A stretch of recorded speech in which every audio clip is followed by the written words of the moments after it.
49-year-old unidentified man went berserk last night. Where did she get her view of the world? Shotgun. 14 people are dead, including Who 3 will be her children. role 4 others models? suffered. What values will she have?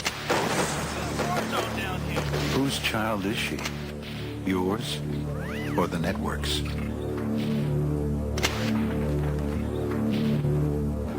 Take back your children.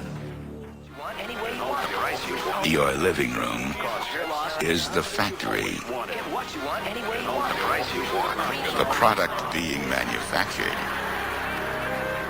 is you.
Let us never tolerate outrageous conspiracy theories.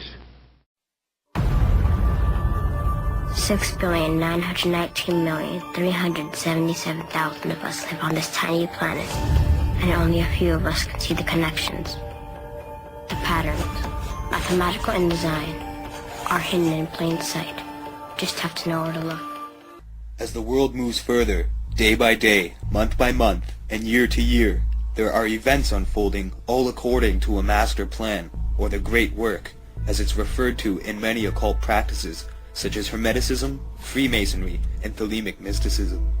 It is also referred to as the magnum opus, which can be literally defined as being the Creator's best work, or masterpiece. It is quite surprising that a majority of the public are still unaware of this fact, and it is equally as surprising that many people still do not believe that there are secret societies and organizations that carry out their practices and beliefs behind closed doors, away from public scrutiny. It is quite common that when someone mentions the words Illuminati, New World Order, Freemasons, and Bilderbergers, they are automatically assumed to be a conspiracy theorist or a Mad Hatter, and are not taken seriously. This is in part due to the fact that many people are still unaware about these groups' presence and influence on the world, and perhaps psychologically it is because it instills hopelessness, despair, and fear within them. Instinctively, when a normal individual is presented in a threatening situation, they must remove themselves from the problem to avoid it from inflicting harm upon them. An example of this can be understood in the event of a shark on a beach. Once the person is aware of the danger, they do not enter the water to avoid being bit by the shark. It is for this exact reason we also look both ways before crossing the road. In order to defeat a problem, we have to first understand the problem, and then we are able to overcome it. It takes the initial knowledge or enlightening to be able to surpass any problem we face in our lives. However, it is quite saddening and unfortunate that many people would rather stay in the water or lay down on the railway tracks while a train is approaching when it comes to dealing with the corruption of our lives, planet, and nearly all aspects of nature as we know it in today's day and age. This documentary was made in an attempt to remove the blindfold and make the viewer aware of the problems we face as a society, and to explain the history of this corruption and provide key points and information which is encouraged to be studied further. Knowledge is very powerful and is an effective tool used to conquer all struggles which have happened and will happen throughout history. It's time to stare into the eyes of the Illuminati. Ladies and gentlemen, the very word secrecy is repugnant in a free and open society, and we are, as a people, inherently and historically opposed to secret societies, to secret oaths, and to secret proceedings. We decided long ago that the dangers of excessive and unwarranted concealment of pertinent facts far outweighed the dangers which are cited to justify it.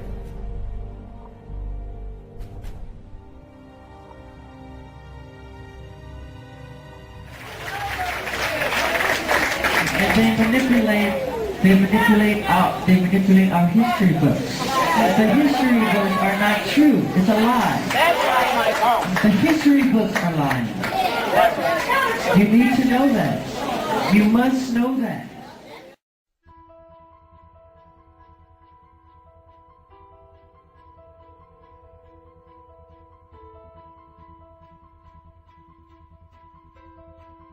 August 16th, you get a visit from some authorities. And who were these authorities? Very specifically, originally it was 2 FBI agents who I spoke to for several minutes very candidly. And what did they say? Well, they said they were concerned. Did they say, hey, we have a search warrant, sir? Oh, no, nothing of the sort. Sir, we have an arrest warrant. They said they were there just to talk. And the content of your conversation was your Facebook post? They mentioned it, yes. And so did you try to explain to them what you were doing? Just expressing your viewpoint. They didn't. They seemed concerned, but they weren't very specific. So I felt like I had to draw it out of them. Okay, so you went into detail in your statement. At what point did they move forward to arrest you with handcuffs? Very specifically, 10 to 15 minutes into the conversation, the cops surrounded me and started trying to. Did that surprise you at that point? It did, absolutely. They didn't. It was almost as if they had come from that purpose in the beginning. You're eventually taken to a hospital where you're put in what's called a psych ward. You wind up in a psychological ward where you have psychiatrists asking you questions. And one of them you told me was, do you hear voices and stuff like that. You had one psychologist, as you said, a psychiatrist, who said that he was going to brainwash you. I remember you calling me on the phone about that when you were very concerned. So obviously, people like you, or people like me who write it all the time, can become targets. So you became a target. Now this is, go back again. It's almost like this is the government you serve overseas. You become a target of that government. Well, it's a government that I love. And you want to see good things. You want freedom. Oh, absolutely. And that's why you got on the internet and spoke and you got punished for it.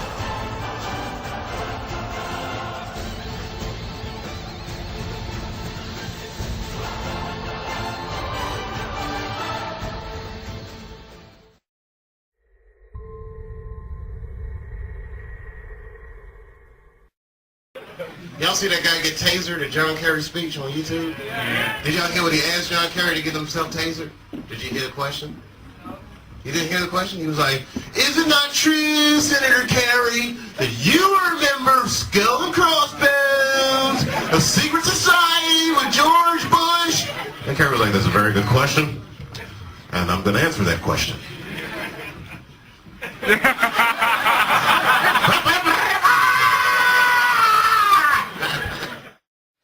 To continue to pile name upon some wall in the future for a strategy that has failed. That's the distinction. Sir. I first and foremost want to thank you for your time. You spent a lot of time talking to those here today. I want to thank you for phoning and being open and honest. You recommended a book to us earlier. I wanted to recommend a book to you. It's called Art Madhouse by Greg Kalas. Yeah, I have it actually. Yeah, he's the top investigative journalist in America. I've already read it. And he says you won the 2004 election. Right. Isn't that amazing? Isn't that amazing? You won in 2004. In fact, there were multiple reports on the day of the election of disenfranchisement of black voters in Florida and Ohio. I'll ask my question. Thank you very much. I'll ask my question. I'm going to preface it. He's been talking for 2 hours. I think I can have 2 minutes. Thank you very much. All right, I'm going to ask you my question. I'm going to inform people, and then I'm going to ask you my question. So there are multiple reports of disenfranchisement of black voters on the day of the election in 2004. Right. There was also voting machines, electronic voting machines in Volusia County, Florida, that counted backwards. So amidst all these reports of phony stuff going on, how could you concede the election on the day? How could you concede the 2004 election on the day? When in this book, it says there were 5 million votes that were suppressed and you won the election. Didn't you want to be president? I'm not even done yet. I have 2 more questions. If you were so against Iran, how come you're not saying, let's impeach Bush now? Impeach Bush now before we can invade Iran. Why don't we impeach him? Impeach Bush. Clinton was impeached for what? A blowjob? Why don't we impeach Bush? All right? Also, were you a member of Skull and Bones in college with Bush? Were you in the same secret society as Bush? Were you in Skull and Bones? Thank you for cutting my mic. Thank you. Are you going to arrest me? Excuse me. Excuse me. What are you arresting me for? Whoa. Is anybody watching this? I'm not doing this. I want you to get off. Get off. Get off. Hey. What are you doing? What is going on? What is going on? I want to stand and listen to you answer my question. Why are you arresting me for asking? Help! Are you kidding? You're arresting me. Help!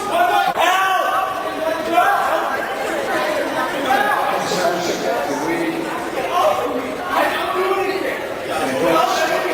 Help me! They're arresting me. He's got a taser on his chest. I mean, this really is ridiculous. I didn't do anything. Tase me, bro. Don't tase me. I didn't do anything. Ow!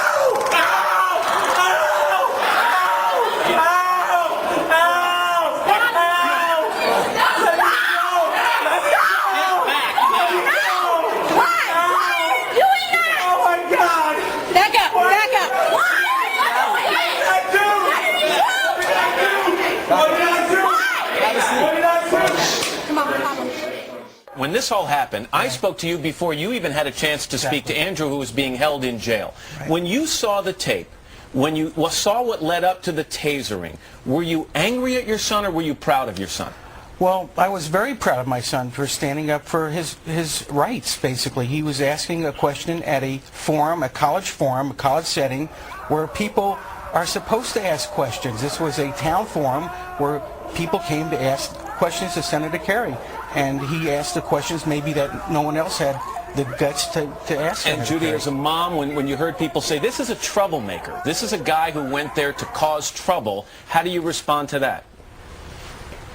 Well, I know that that's not the case. He's not a troublemaker. He was there to discuss his beliefs. You both were members of Skull and Bones, a secret society at Yale. What does that tell us?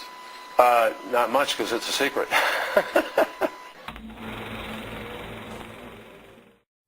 The history of our planet is the most epic tale that was ever written. The true history of our planet is also the saddest journey that one could ever experience, which is why it is hard for most people to want to understand the true problems that exist within our world. It is hard to accept the fact that the human race is going through radical changes, and that our beautiful planet, being directly linked to us, is also going through similar changes. The energy of every human is connected with the life force of the living planet, and when a majority of human emotion is negative, so then too is the energy of the earth negative.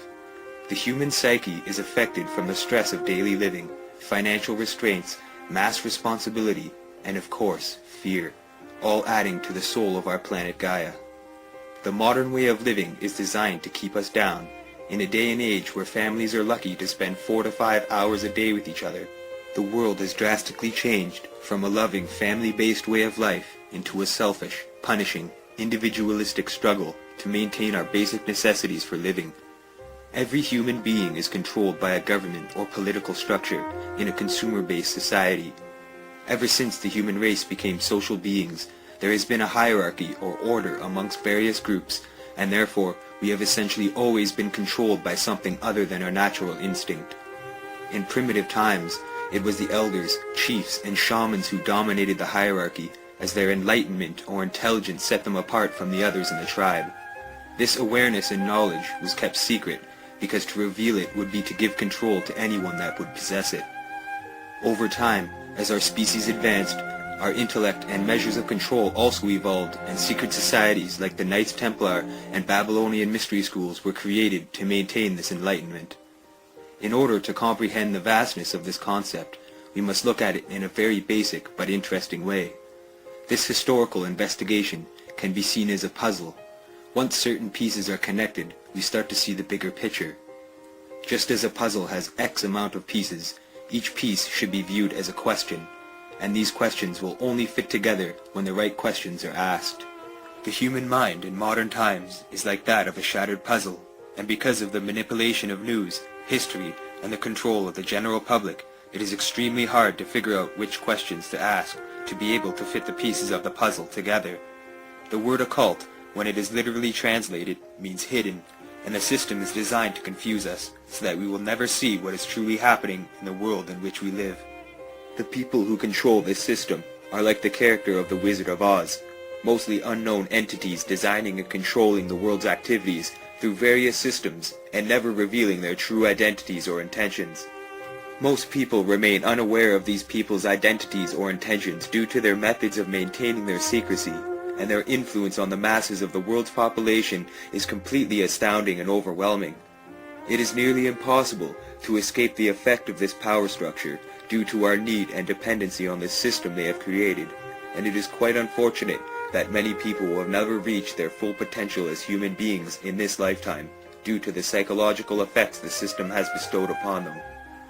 Many of you may think that you are not influenced by this system, or you have taken steps to protect yourself from it, but nearly all people on planet Earth are the product of a pre-designed reality they are not able to escape from. A simple way to find out if you have been affected by it is by using basic mathematics. If you look at each day of your life in 24 hours like the planet already does, you can determine how much you are using your potential by splitting your day into pieces. Many people work jobs to support themselves and their families, or attend school so that as we grow older, we can get better paying jobs to support ourselves and our families. We can call this piece occupation, meaning that this time is occupied and designated to the maintaining of our life and to ensure we have the money to be able to afford the things we need to survive each day. The next piece we will call the ethereal, which represents the time we spend recharging our batteries during sleep so that we can maintain ourselves mentally and physically on a daily basis. The third piece we will call responsibility, which would be the time we spend either driving to work or school, eating to maintain hunger, brushing our teeth, showering, and generally taking care of ourselves while we are awake to ensure our health and general maintenance. The final piece of our equation would then be our potential piece, which represents the amount of time we have remaining each day to expand our potential by spending time with our families, independent learning, hobbies and leisure activities, and general free time to relax and be able to tap into our life on a personal, spiritual, and developmental level. The resulting percentage or number of hours left over is often quite low and is evidence that we are living in a very strange and constricting world where we are literally making a living. The unfortunate truth of the matter is, much of the time we spend living our lives is dedicated to basic survival, a struggle to maintain a source of income to pay for the absolute and bare minimal things we need to survive as human beings on this earth. These things are food, water, and appropriate shelter. Without those things, we would all die and our species would cease to exist.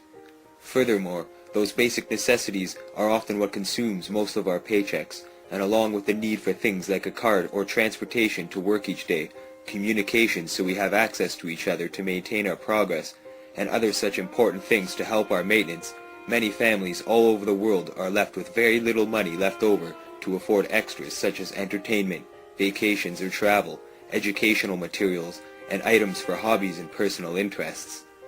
It is for this reason the music industry stopped selling albums, and movie stores and record stores are becoming a thing of the past. Essentially, we live in a world where in order to survive, we have to conform from the moment we are born and given a birth certificate to be a product of our society. Much of the youth in modern times are programmed from a very young age to accept and conform to this system or matrix, and are thought of as product or stock by the controlling forces of the world government system. While parents go to work, their children are brought to daycare centers before they are sent to school to begin their education. All of this time the parents are slowly getting more and more disconnected from their children and allowing a system to input its teachings, opinions, and control methods into play. Kids are brought to school and work starts very early in the morning to ensure that as we grow older, it is normal to wake up to an alarm clock every morning. This cuts off our connection to our subconscious and very important dream world, in which we will discuss further at a later time during this documentary. We are also taught that in order to get a job in a field that we would enjoy doing for large extended periods of time, we need to get specialized or post-secondary education, which costs us thousands of dollars and puts a large debt on everyone as soon as they complete their studies. This debt usually takes a long time to pay back at high interest rates, and students are often forced to take jobs that are not related to their studies. The cost for the initial education received is often quite large, and often a waste of money, time, and years of their lives, especially if they are not employed in the field or area of study. If a student changes their mind, it is also quite expensive to change their course or to continue education. The system is designed to ensure a majority of the public are ensnared within this vicious cycle. The struggle for survival, and essentially the concept of money itself, is the basis for much of the stress of people in the world. The stress on the human mind in modern times is much more than that of people of previous generations, because the system is designed to keep us in fear of the establishment. As we have seen time and time again, when someone does not adhere and rebels against their governments, they are often silenced or nullified using various methods and techniques. Celebrities are killed or humiliated through the media for speaking out against the establishment in order to diminish their power to make change for a better world. Mainstream media teaches us that we should spend our money on pointless objects, and the music we hear on the radio tells us to go to the bar and spend our money on sexual desires. The news reports the bad news first, and negative events are headlined to instill fear amongst the people that absorb the information. The energy of our emotions then affects the planet itself, which is why there is so much chaos and disruption happening in our world today. This is also part of their plan, to remove our rights and freedoms and maintain control and domination over the population. It has been shown that our emotions have a vibratory frequency to them. Furthermore, there are only two emotions that humankind experiences: fear and love. All other emotions branch either directly or indirectly from these two emotions. Fear has a long and slow frequency vibration to it, while love has a very rapid and high frequency. To show that vibration is the very foundation of existence, Hans Jene developed what is known as cymatics in the 1940s to show that when vibrations of sound are passed through a form of media, there is a set pattern that will follow. When the frequency increases, the media develops into a more complex pattern. This is precisely what is happening to our Earth and to humanity. There are 64 possible codes of amino acids in our DNA structure made from 4 elements: carbon, oxygen, hydrogen, and nitrogen. By any means of logic, we should have all 64 codes activated within our DNA structure. Yet we presently only have 20 active codes. And of these 64 possibilities, it appears that only 20 of these codes are turned on right now for us, the 20 amino acids. There is a switch that turns off and turns on where those coding sites lie, and that the switch for that turning off and turning on is what we call emotion. And this is the first time that we've ever seen the patterns of emotion directly physically linked to human genetic material. Well, fear is a long, slow wave of emotion. So this wave of fear is a long, slow wave and touches relatively few sites on this DNA. So an individual living in fear is limited to the number of antenna that they have available to them, whereas an individual living in the pattern of love. This is love in DNA. You can see it's a higher frequency, shorter wavelength. We have many more potential sites for coding along that genetic pattern. This information, this is amazing. This is the first time we've ever had a hard digital link between emotion and genetics. It's consciousness. And there's an ocean of pure, vibrant consciousness inside each one of us. And it's right at the source and base of mind, right at the source of thought, and it's also at the source of all matter. And Maharishi Mahesh Yogi teaches a technique called transcendental meditation. It's a simple, easy, effortless technique, yet supremely profound, that allows any human being to dive within, experiencing subtler levels of mind and intellect, and transcend and experience this ocean of pure consciousness. The mind is deep like a lake. The ripples on the surface represent the conscious mind, the activity of the mind on the surface. And the whole depth of the lake is silent. And that is the subconscious mind, which is not used by the waves. But if the waves could deepen and incorporate more silent levels of the water, the waves could become the waves of the ocean, the mighty waves. This is what happens in transcendental meditation. The surface activity of the conscious mind deepens and incorporates within its fold the depth of the subconscious. And with practice, nothing remains subconscious. The whole subconscious becomes conscious, and a man starts using full potential of the mind. Memory, sometimes we may not remember. Just like this child, he may not have memory when he was very small, but you have got memory. When he was a small child, you are doing something, or something. He was playing with some cats and dogs, but he does not remember that. But you remember it. So, simply because he has forgotten, does that mean that the incidences are not present? So this argument is not very strong, because I cannot remember. You do not remember so many things.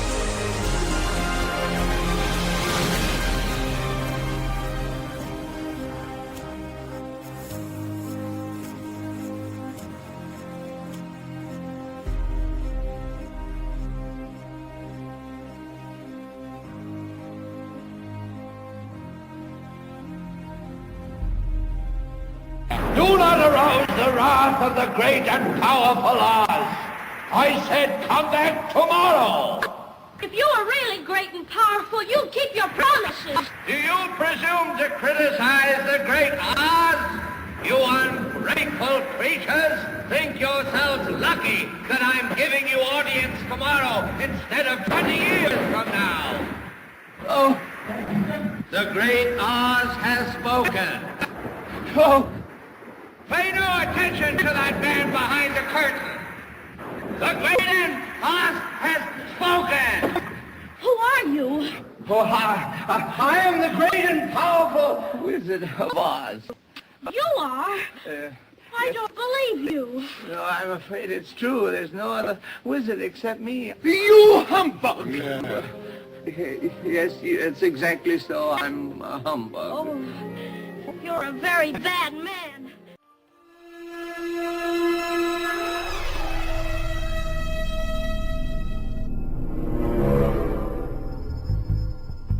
There are people who believe that they have a God-given right to rule over others.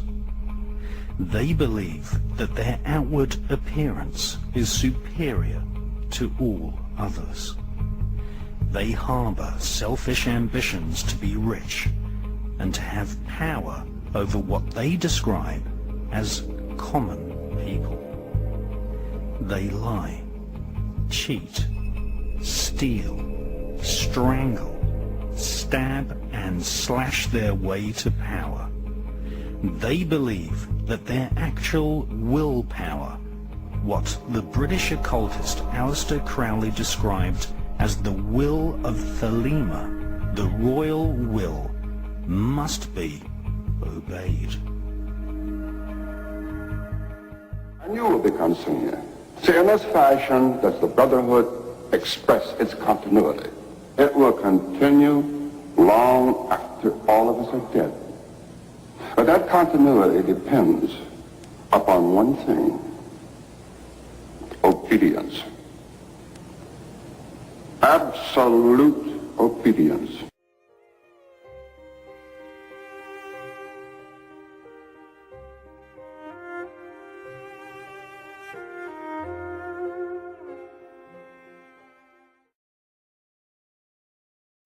It was during this time that the modern humans began to take stage in world history. Early hominid species such as the Paranthropus and Homo erectus have been discovered in fossilic records, and it was during the lower Paleolithic period that they eventually disappeared, leaving the only fossilized records found belonging to the Homo erectus, an early form of bipedal or upright man. Homo erectus is a now extinct species that lived from the end of the Pliocene epoch until the later Pleistocene period, approximately 1.8 million years ago. This species originated in Africa, and during the ice-free period in the late Pleistocene migrated as far as India, China, and Indonesia. During this migration, humans interbred with other early archaic human forms already migrated out of Africa, which incorporated their genetic materials into the modern gene pool that can be found today. As our biological details evolved, so did our social development, and it is during this time that the earliest forms of hierarchy begin to take place. The only way we are able to understand the history of social development is through the evolution of communication. Without documentation, we cannot be certain as to what the people of early civilizations believed in or practiced. It is through this study that we discover the importance of symbols and the interpretations of this early form of writing. Before any system of writing was developed, early humans would draw pictures to explain ideas and concepts to one another. Many of these images can be found as cave drawings, in which several still exist to this day. These images offer an insight into the lives of the early people, and as many tribes and bands migrated, several systems of spoken language were developed as well. It is not until Sumeria, around the 30th century BC, when we see the first systems of writing developed, which were called cuneiform, essentially created from a system of pictographs. Cuneiform writing was eventually replaced by the Phoenician alphabet during the Neo-Assyrian Empire and became extinct by the 2nd century AD. It was through cuneiform script that we are able to have a better insight and understanding into the lives of the earliest civilizations, and details of kings and the ruling class can be discovered. It is in early Mesopotamia that we see the first highly intellectual societies become more advanced and flourished. Before this time, a majority of the social groups remained in the form of hunter-gatherer tribes. However, there is scarce documentations or records of these people's social development or religious or spiritual beliefs. Common ideas, philosophy, and even cultural evolution became more advanced due to the creation of agriculture. Families merged and settled in farming communities and became more stationary as opposed to a nomadic lifestyle. This allowed for new ideas and concepts to be discussed and expanded upon. Due to the migration of some tribes into Africa, Asia, and Europe, the human population began to see more increasing numbers. When groups would settle and begin farming, this would begin a community where ideas could be expressed and the earliest forms of spirituality and religion began. These communities can be traced back to even earlier than 9000 BC. However, it is not until the Neolithic Revolution in the Fertile Crescent where we can begin to trace documentation of mankind's evolution and progress as a species. The Fertile Crescent, also known as the Cradle of Civilization, contains evidence of the first communities known to man, and is considered by many to be the starting point of modern evolution in history. During these times, before the foundation of Mesopotamia began to take place, people were developing more philosophical ideas, and also the earliest forms of religion began to appear. people began to develop more spiritual outlooks on life based on their surroundings and interactions with nature. The living planet was something they felt quite an attachment to, which also gave them everything they needed to continue survival. Therefore, things like lakes and rivers, trees, plants, animals, the sun, moon, and stars were held in high regard. These people thought that there was something truly magical about the elements, including acts of natural occurrence such as storms, seasonal change, and rainfall. This formed what many would consider to be the earliest source of pagan beliefs, and is likely where the belief in animism took root as well. Animism is the belief that all things found on Earth, including trees, rivers, and even rocks and mountains, contain energy, or a soul, and that all things on the planet are connected and dependent on one another. Little is known about these early beliefs because at the time there was no system of documentation created. However, it is quite likely that these ideals were what began the earliest forms of religious beliefs and practices. Much of what might be referred to as religious belief was caused by mankind's natural intuitions to discover the world and make sense of things from a rational or scientific viewpoint. Things that could not be explained at the time, such as miracles, natural and supernatural phenomenon, and cosmic observations must have been seen as extraordinary or out of this world, and therefore the belief of there being a higher supreme being or creator became something that was widely accepted. It was likely the healers, shamans, chiefs, prophets, and soothsayers that passed down these early beliefs, which eventually developed into more complex systems of spirituality, and the worship of gods became more apparent and prominent. As agricultural communities continued to expand, and larger centers of civilization began to appear, the discussion of these beliefs became more widespread, and temples of worship began to show up throughout history. It is in Mesopotamia, dating back to 5400 BC, when we see common religious beliefs being practiced, and it is also where we discover the first systems of writing and cuneiform being used. These records and civilizations predate even Egypt in their antiquity. Mesopotamia is also the first place which kept records of their kings and rulers, just as in Egypt, which can be found in their hieroglyphs. It is through these records where we may begin to uncover the history of control, domination, and often corruption by the hands of the rulers of ancient kingdoms. Through warfare, many of these kingdoms expanded geographically and maintained control over the population. This method of expansion and domination is not so different from today's government systems. Every religion was created to guide the select groups of the masses. This entire system is like the Brave New World, where you have members of different ranks doing their job, from the highest class to the lowest class.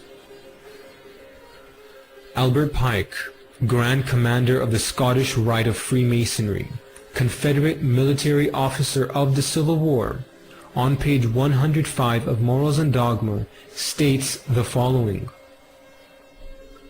Masonry, like all religions, all the mysteries, Hermeticism and alchemy, conceals its secrets from all except the adepts and sages, or the elect, and uses false explanations and misinterpretations of its symbols to mislead those who deserve to be misled, to conceal the truth which it calls light from them, and draw to them away from it.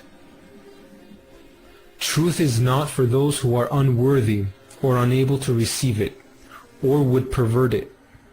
So God himself incapacitates many men by color blindness to distinguish colors, and leads the masses away from the highest truth, giving them the power to attain only so much of it as it is profitable for them to know. Every age has had a religion suited to its capacity. Upon further analysis into the origin of religious belief, we can confirm that indeed the first deities and gods to be worshipped were all based from nature and its terrestrial forces. As we follow the course of religious evolution, many of the earliest beliefs were expanded upon and became more and more complex. An example of this can be found in the instance of Sumerian beliefs spreading and influencing Akkadian, Babylonian, and Assyrian religious systems. In many cases, gods' names were kept the same, or a name was changed, but the attributes of the entity remained the same. Much of today's occult practice is based from these earliest forms of deity or god worship.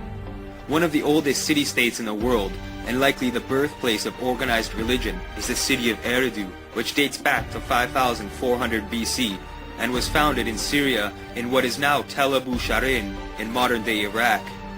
According to the Sumerian king list, Eridu was named the first city of kingship, predating the Egyptian pharaoh list. Just as in the Bible, the lifespan of humans is separated by a great flood in what is known as the Sumerian deluge myth. In the beginning, humans lived far longer lives than what the average life expectancy is of modern humans. This is because some of the earliest deities or kings were demigods, or part human and part god. Many early religions share this belief, and as time passed, new religious tales were created, expanding from the earliest forms of spirituality created and known to mankind. According to the Sumerian king list, Eridu was founded by the god Enki, who was believed to have come from the Abzu, or the deep ocean, which was an aquifer from where all life on earth began. And Abzu, in Sumerian mythology, was the name for the temple of Enki in the city of Eridu. It was also known as the House of Cosmic Waters. Later, in Assyrian and Babylonian temples, tanks which held holy water were also called Abzu. These were similar to the more modern washing pools found in Islamic mosques or baptismal water in Christian churches. The Sumerian belief system was later expanded on by the Babylonians, and in their story of creation, known as the Enuma Elish, names two original gods, Abzu, the god of fresh water, and Tiamat, the goddess of oceanic salt water. Just as scientific explanation depicts, all life came from the sea. These two gods had several offspring, including Ea, father of Marduk, who the Babylonians thought to be the supreme deity, and was likely personified based off the Sumerian sun god Utu. In the Enuma Elish, Ea, based off the Sumerian god Enki, destroys Abzu and becomes the chief god, and with his wife Damkina have a son, whom is Marduk. Tiamat takes revenge for the death of Abzu, and a battle ensues between her and Marduk. Tiamat's new husband, Kingu, becomes the new supreme dominion. However, Tiamat loses the battle against Marduk, and her body is torn in 2 pieces. He then uses these pieces to create the earth and the skies. He creates mankind to serve the gods using the blood of Kingu, which is perhaps the origin of the word king. A majority of the first cities known to mankind and documented by archaeological findings were built to honor the gods, such as Nippur, Sippar, Lagash, Gursu, and Uruk, which is thought to be where the name Iraq is derived from. Eridu and Ur were also created for the gods. Alulim was the first king and ruled Eridu for 28,800 years. Alangar was his successor and ruled Eridu for another 36,000 years. When the city of Eridu fell, the kingship was then moved to Bad Tabaira, which has been identified as Tel al-Madineh in modern-day Iraq. The name Bad Tabaira is translated as meaning Wall of the Copper Workers or Fortress of the Smiths, relating to ancient Masonic origins. Temples built to honor the gods are known as ziggurats and were not only created as religious centers but also served as political and cultural headquarters for ancient Sumerian city-states.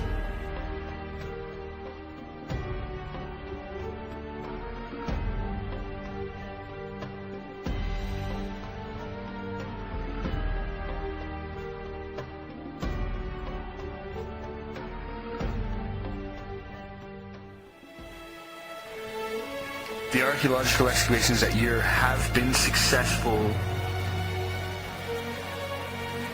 as you will find out once you arrive and you see the discoveries for yourself.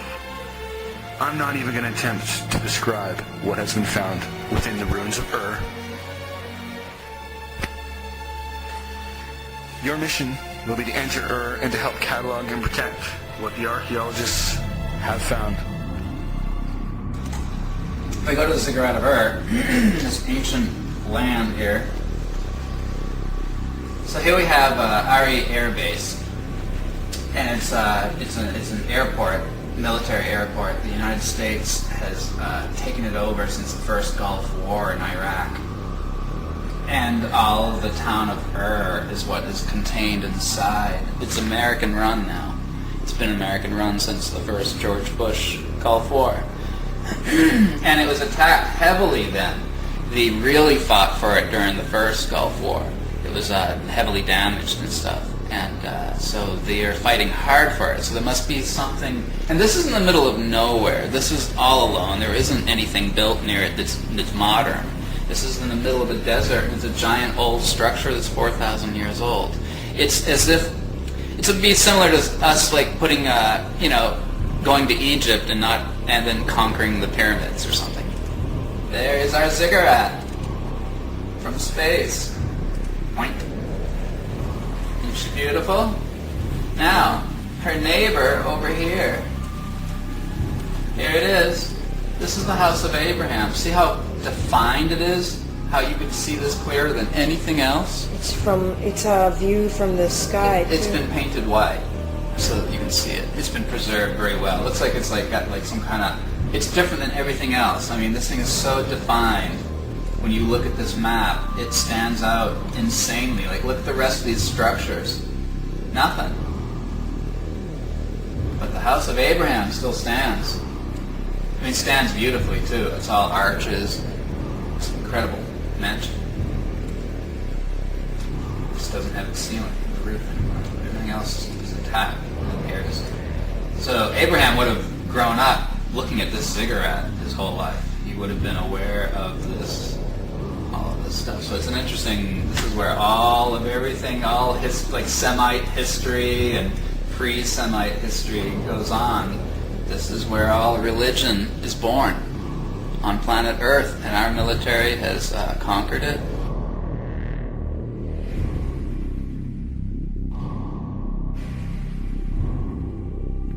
Mesopotamia, it means the land between two rivers, Euphrates and Tigris rivers. Euphrates and Tigris meeting together to the south of this city near Basra. They called that city Gurne, and they thought their Garden of Eden and also their big tree, they called it Adam tree. The name of this ancient site, Ur, 2 letters, U-R, and in the Bible they call it another name, Ur of the Chaldeans.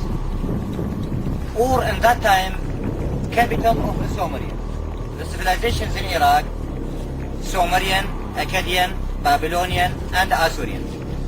So this is the capital of the Sumerian. Sumerian started here before 4,000 years BC. But Sumerian civilization important because the oldest civilization, and Sumerian putting the basis of many things in the world, like the beginning of the writing. The first letters of the writing in the world started during the time of the Sumerian, and the kind of that writing called iconographic writing. The beginning of the writing like pictures. After that developed it and called it cuneiform. After that 50 years came another writing in Egypt called hieroglyphic writing. In this city also started the invention of the wheel. In addition to that, also in this place home of Prophet Abraham. Prophet Abraham recognized by Christians, Muslims, and Jewish and another religions as father of the prophets. It means father of the religions.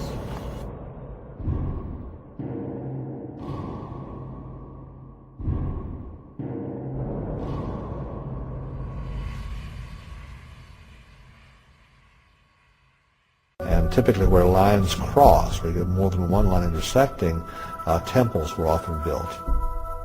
These are called conductivity discontinuities, which sounds highly technical, but it's merely the place where one area of ground that has a good ability to conduct electricity meets another area of ground that has a lesser ability to conduct these natural electric currents. The Chinese had the same tradition. They called them dragon lines. It was illegal for a commoner to be buried on such a line. A king had to be buried on such a line. They put palaces there. There's a whole series of sacred sites that were always built on lines like this. This strip that stretches from Easter Island to Giza is actually part of a 25,000-mile long circle.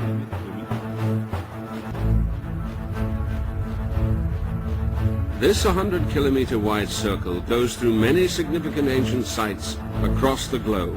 In Peru, it passes through the Paracas Drawing, the Nazca Tracks, Ollantaytambo, Machu Picchu, Cusco, Sacsayhuaman, and the Paratoari Pyramids. In Africa, it crosses Mali and the mysterious Dogon lands, where they knew the stars Sirius B and C before any astronomers. Algeria and the Tassili Nijar, with its painted Martian god.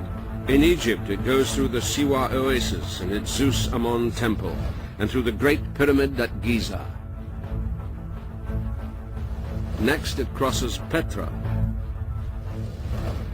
Ur, where Abraham was born, Persepolis in Iran, Mohenjo-Daro in Pakistan, where the unreadable writing was found that is so close to the writing on Easter Island. Then it crosses sites that have always been known as the homes of the gods, Khajuraho in India, Phayé in Burma, Sukhothai in Thailand, Angkor Wat and Praihar in Cambodia. And it ends with the most isolated and mysterious place on Earth, Easter Island.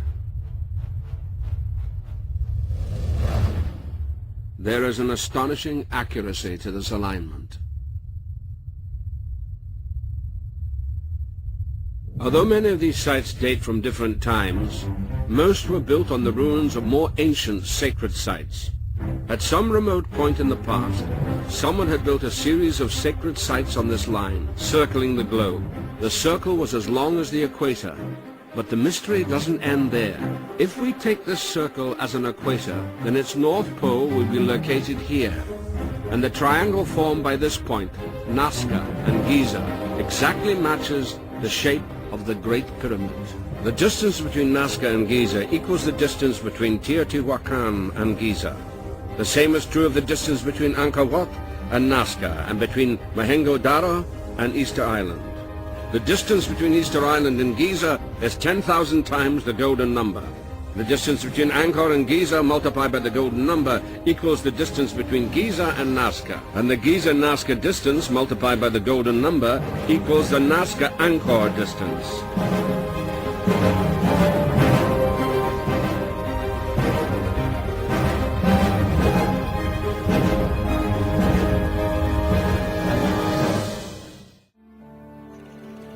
In 1859, an Englishman, John Taylor, discovered if you divided this dimension by this one, you got pi, the mathematical formula. This caused controversy at the time. Some people thought it was an accident. Could it be a coincidence that these particular dimensions give us pi, one of the building blocks of mathematics, science, and engineering?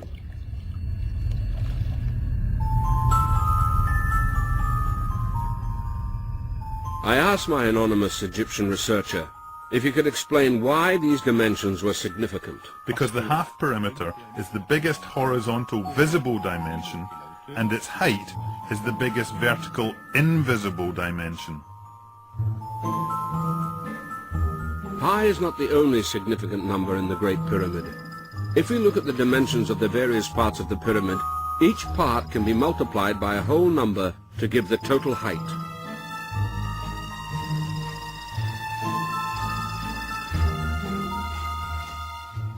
The surface of the four sides divided by the surface of the base equals the famous golden number, one of the key principles of aesthetics and design. The golden number is unique. These equations work with the golden number and only the golden number.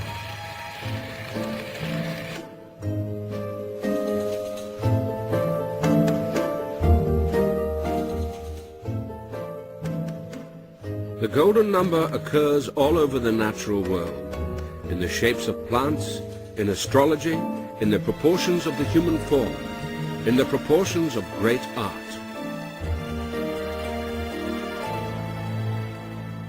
The golden number appears to be a constant in the universe. Although Western civilization is generally considered to be the product of Greek and Roman culture, the Greeks and Romans both acknowledge ancient Egypt as the source of great ancient wisdom. A mysterious land of riddles whose secrets were considered the highest prize to some of the greatest minds in history. Egypt was known to the ancient world as a repository of high knowledge and magical practices. These universal secrets were contained and kept alive in the mystery schools. The teachings and magical ability they imparted were held in the highest secrecy and reverence. Entrance to the temples that held the secrets was tightly restricted. They were the domain of royalty, priests, and privileged initiates. Forefathers of modern thought, such as Pythagoras, Plato, and others, tell of waiting more than 20 years preparing before acceptance into the mystery schools. The secret teachings were known as esoteric or occult or symbolist teachings and were held to contain the secrets of the universe and the keys to great magic.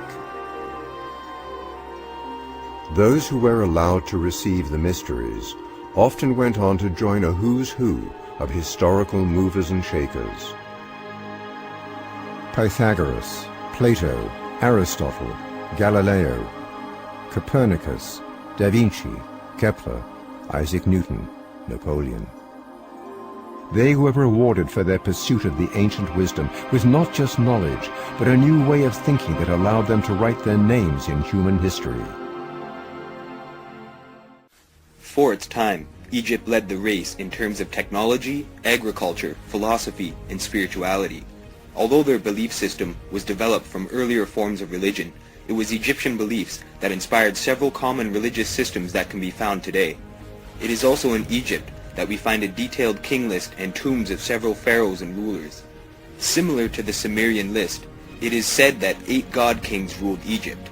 These gods were named Ptah, Ra, Sosis, Geb, Osiris, Set, Horus, Thoth, and Maat. These gods were followed by differing sets of semi-rulers or demigods. Some of these demigods were Ezekiel, Kaya, Tiyu, Fesh, and Neheb of Lower Egypt during the early dynastic period. There is also Irihor, Ka, and Narmer of Upper Egypt. Narmer unified Upper and Lower Egypt, creating what is referred to as the dynastic period, or the first dynasties. It is believed that Narmer ruled the first dynasty around 3100 BC. The first known historical record and document found from Egypt is known as the Narmer Palette. Throughout its early history, Egyptians worshipped gods that were linked to elements of nature such as the sun, moon, and animals. It was not until Amenhotep IV, also known as Akhenaten, when monotheism was introduced. Monotheism is the belief that a single god or supreme being, such as Christianity, Catholicism, and Islamic beliefs. Akhenaten was also the first known religious persecutor, killing those who opposed his beliefs and attempting to abolish all other religious systems. His son became a very well-known king in Egypt, Tutankhamun, and took the throne of Egypt when he was just 9 years old. Upon taking the throne, he restored classical Egyptian beliefs. Through DNA evidence, it has been proven that Tutankhamun was the product of an incestual relationship between his father Akhenaten and one of his sisters. This was common during those times, to keep the power and accumulated wealth within the family. Later we will discover that this incestuous lineage is still practiced among world rulers today. Evidence that these people will stop at nothing to maintain their control and ensure it is kept throughout the course of history. Egyptian belief and lifestyle has influenced many succeeding cultures and religions, and continues to influence several aspects of life in modern times. In 30 BC, Egypt became a province of the Roman Empire, and the ancient Egyptian knowledge was adapted and passed along with it. This transmitted through the popes of Rome and the Vatican Empire. Scepters, staves, crowns, and several other items were adopted from Egyptian royalty, and just as the Egyptians, Jubilee ceremonies are celebrated by modern kings and queens. In 2012, the Queen of the Commonwealth realms, Elizabeth II, celebrated her Diamond Jubilee, symbolizing 60 years of reign as queen. Egyptians also celebrated jubilees for their rulers. Queen Elizabeth II is also the supreme governor of the Church of England. Christianity is the most practiced religion in the world, having 2.1 billion followers, accounting for 33% of the world's total population. Christianity has many denominations or subsets, such as Catholicism, Protestant, Evangelical, Gnostic, Anglican, Mormon, and Orthodox, as well as many others. Followers of Christianity believe in the life of Jesus Christ. About 60% of Christians are Catholics, and as we all know, the power of the Catholic Church resides at the Vatican in Rome. An obelisk also once resided at the Vatican before it was moved to St. Peter's Square. A total of 8 known ancient Egyptian obelisks were taken out of Egypt after the Roman conquest and brought to Rome. The obelisk at St. Peter's Square contains the seal of the House of Chigi. The word pharaoh comes from the word pra, which means great house or royal house. Other important obelisks can be found in London, England, and the Washington Monument in D.C. The London obelisk is part of a set of 3 obelisks called Cleopatra's Needle. The other 2 can be found in Paris and New York City. The obelisk always appears above a body of water, so that its reflection may be cast upon it. The obelisk represents the phallus, or male, whereas the body of water represents the female, or the womb. Humans are raised in water while they are in their mother's womb, and therefore the obelisks represent the bloodline, or descendants. Cleopatra's Needle likely received its name because of this, and maintaining royal power is something that is of the utmost importance to the ruling classes found not only in ancient but modern times as well. In 2004, Canadian author Tom Harper released a book entitled The Pagan Christ, which influenced the first Zeitgeist documentary in 2007. Harper's book explains the strikingly similar details between Egyptian and Christian beliefs. It would appear that the story of Jesus Christ stems from the story of the Egyptian god Horus. Both were born from a virgin mother, both were royal descendants, and their births were announced by angels. Both performed miracles and walked on water, and both were crucified and accompanied by 2 thieves, and resurrected after 3 days. The foster father of Horus was Seb, or Seth, and the foster father of Jesus was Joseph. Herod attempted to kill the infant Horus, while Herod slaughtered every firstborn to try and kill Jesus. Horus raised his father Osiris from the grave, and Jesus resurrected Lazarus from the grave. Horus resists temptation from Sut on a large mountain, and Jesus resists temptation from Satan on a large mountain. Horus was given the title Krst, and Jesus was given the title Christ, which can be translated to meaning the Anointed Ones. Several other similarities exist, and one can only look at this as evidence and come to the rational conclusion that the stories are nearly identical. It would seem that much more than the mystery religions were passed on in secrecy throughout the ages. Under the surface lies much deeper secrets, and only those enlightened to this wisdom have been allowed access to this information. Another notable curiosity in regards to the comparison between Egyptian rulers and biblical reference are the names of some of the pharaohs and characters in the Bible. There are several similarities in not only the names, but also the dates these people have been associated with. An example of this can be found in the instance of King Solomon, whom is thought to have lived around 970 to 931 BC. From 978 to 959 BC, Pharaoh Simon ruled Egypt. Moses is thought to have existed around 1527 to 1407 BC, and Pharaoh Ahmose I ruled Egypt between 1570 and 1546 BC. Pharaoh Thutmose III ruled Egypt from 1479 to 1425 BC. He also organized an army and defeated the enemies of the Hebrews in Canaan. Thutmose III is honored beside the obelisk located in London, England. The Union Jack of the United Kingdom represents the 12 tribes of Jacob, the uniting of kingdoms. Pharaoh Yakober ruled Egypt from 1655 to 1646 BC. Strangely, the pharaohs' names are omitted from the Bible, and one can not only help but come to the conclusion that the similarities are worth further investigation and could be quite plausible. Gnostic dualism, or the battle between good and evil, has existed for centuries. It is the balance of emotion, fear and love, yin and yang, black and white, God and the devil. It has been programmed into all of modern society through the religions and media. Generations of children have been raised on stories where there is always a good guy and a bad guy, and many of these stories contain subliminal messaging and deeper meanings. Only those aware of the interpretations of symbols may take notice. The all-seeing eye. The eye of Osiris. Once the blindfold has been removed, we become aware of the influence and intentions of this system. Is there a battle between good and evil happening on this planet? Has it already begun? Or is it time, waiting patiently for this looming confrontation to unfold and finally become apparent. The question remains, whose side are they on? Whose side are you on?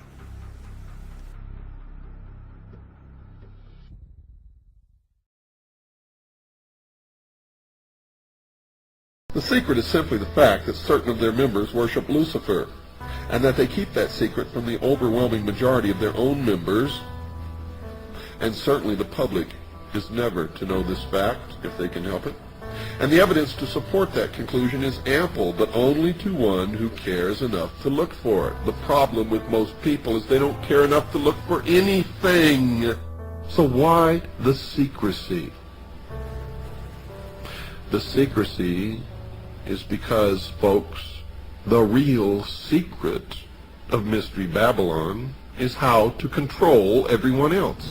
And if they reveal these secrets, they won't have the control, for it'll be in the hands of everyone. That is the greatest secret of the secret societies. And I can tell you now that most of us have been living in fantasy land for all of our lives.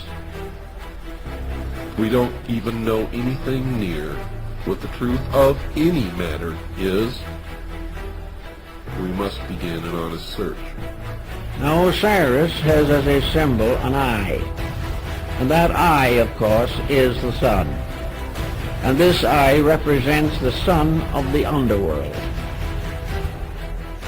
Quote, the arcana, defined as being a secret or hidden knowledge of the ancient mysteries, were never revealed to the profane, defined as those not initiated into the inner mysteries, except through the media of symbols.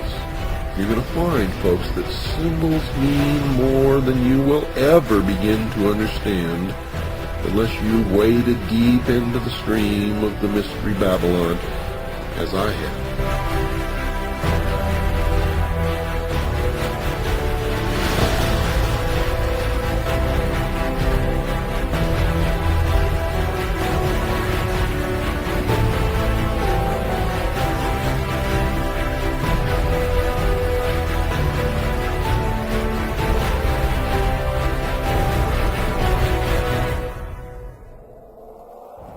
If you sit back and think about it, if only for a moment, it doesn't take much to control a community and its people.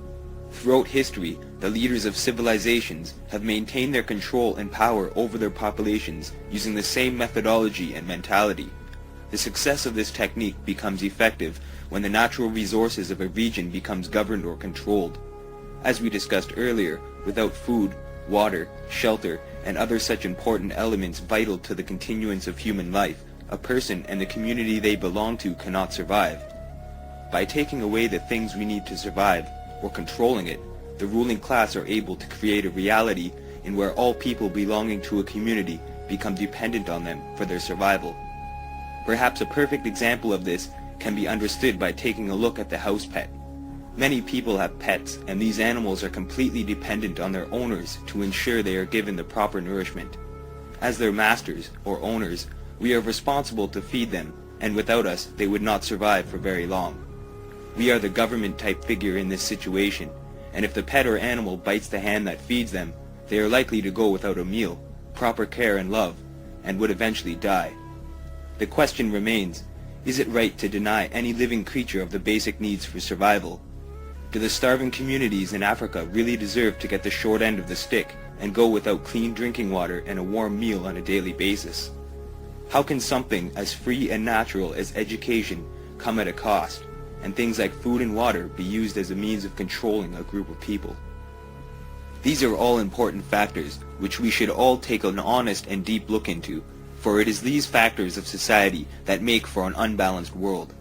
In today's day and age, government systems control the community through the means of not only resources, but financially, economically, religiously, and militarily.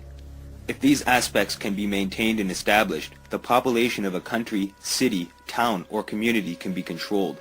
This is how the slave is created. From birth, being raised in this atmosphere to accept it as the norm, the reality of life. But is this our purpose? Are we meant to be raised in a world with this logic?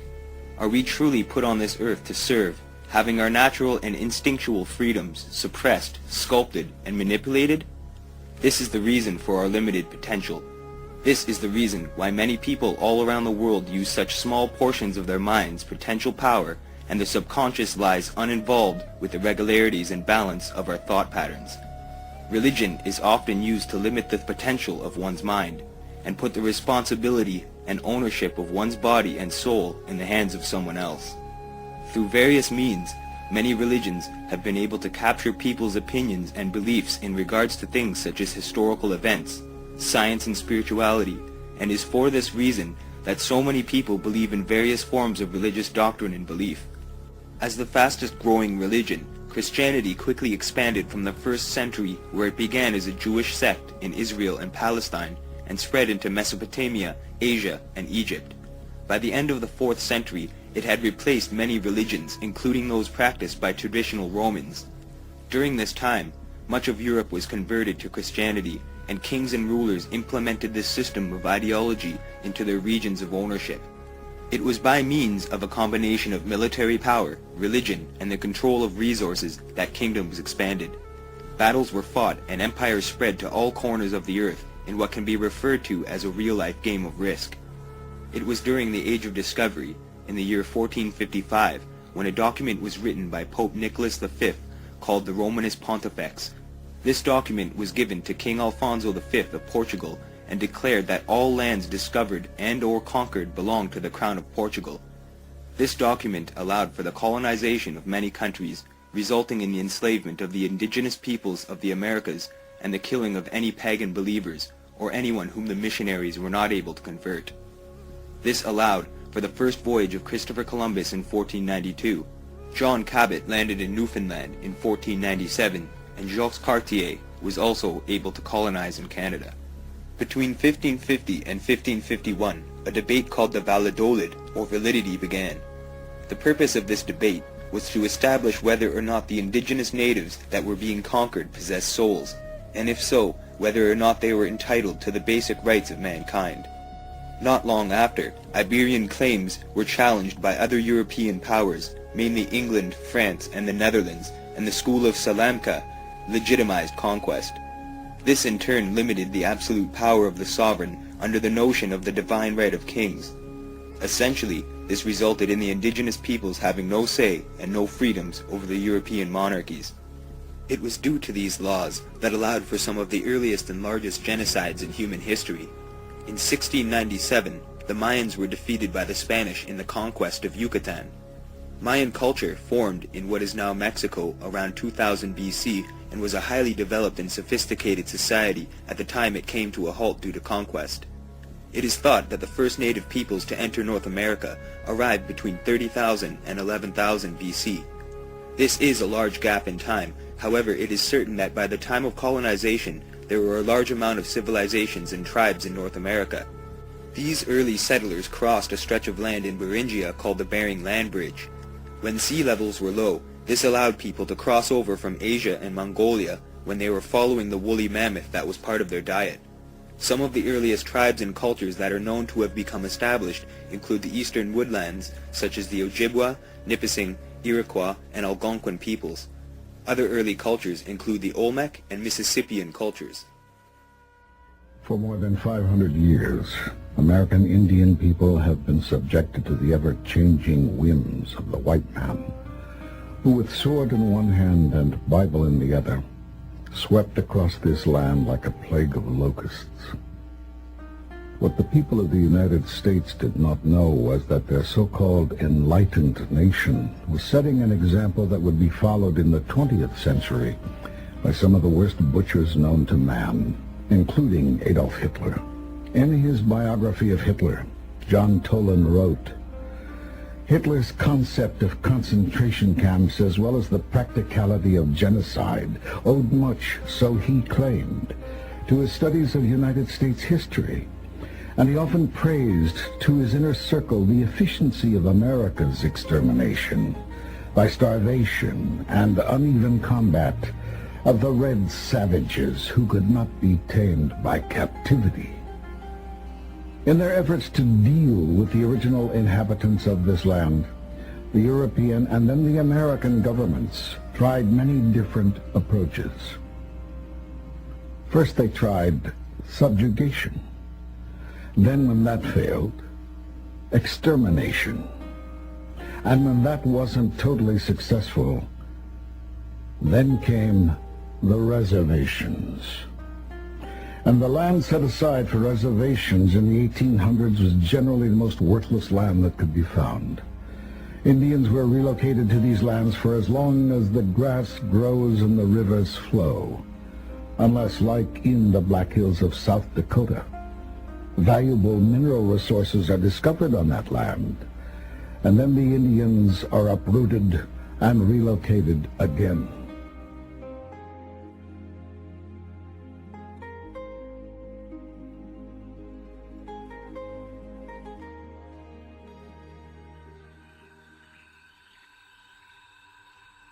The 13 colonies of British North America were founded between the years 1607 with the establishment of Virginia and 1733 with the colony of Georgia.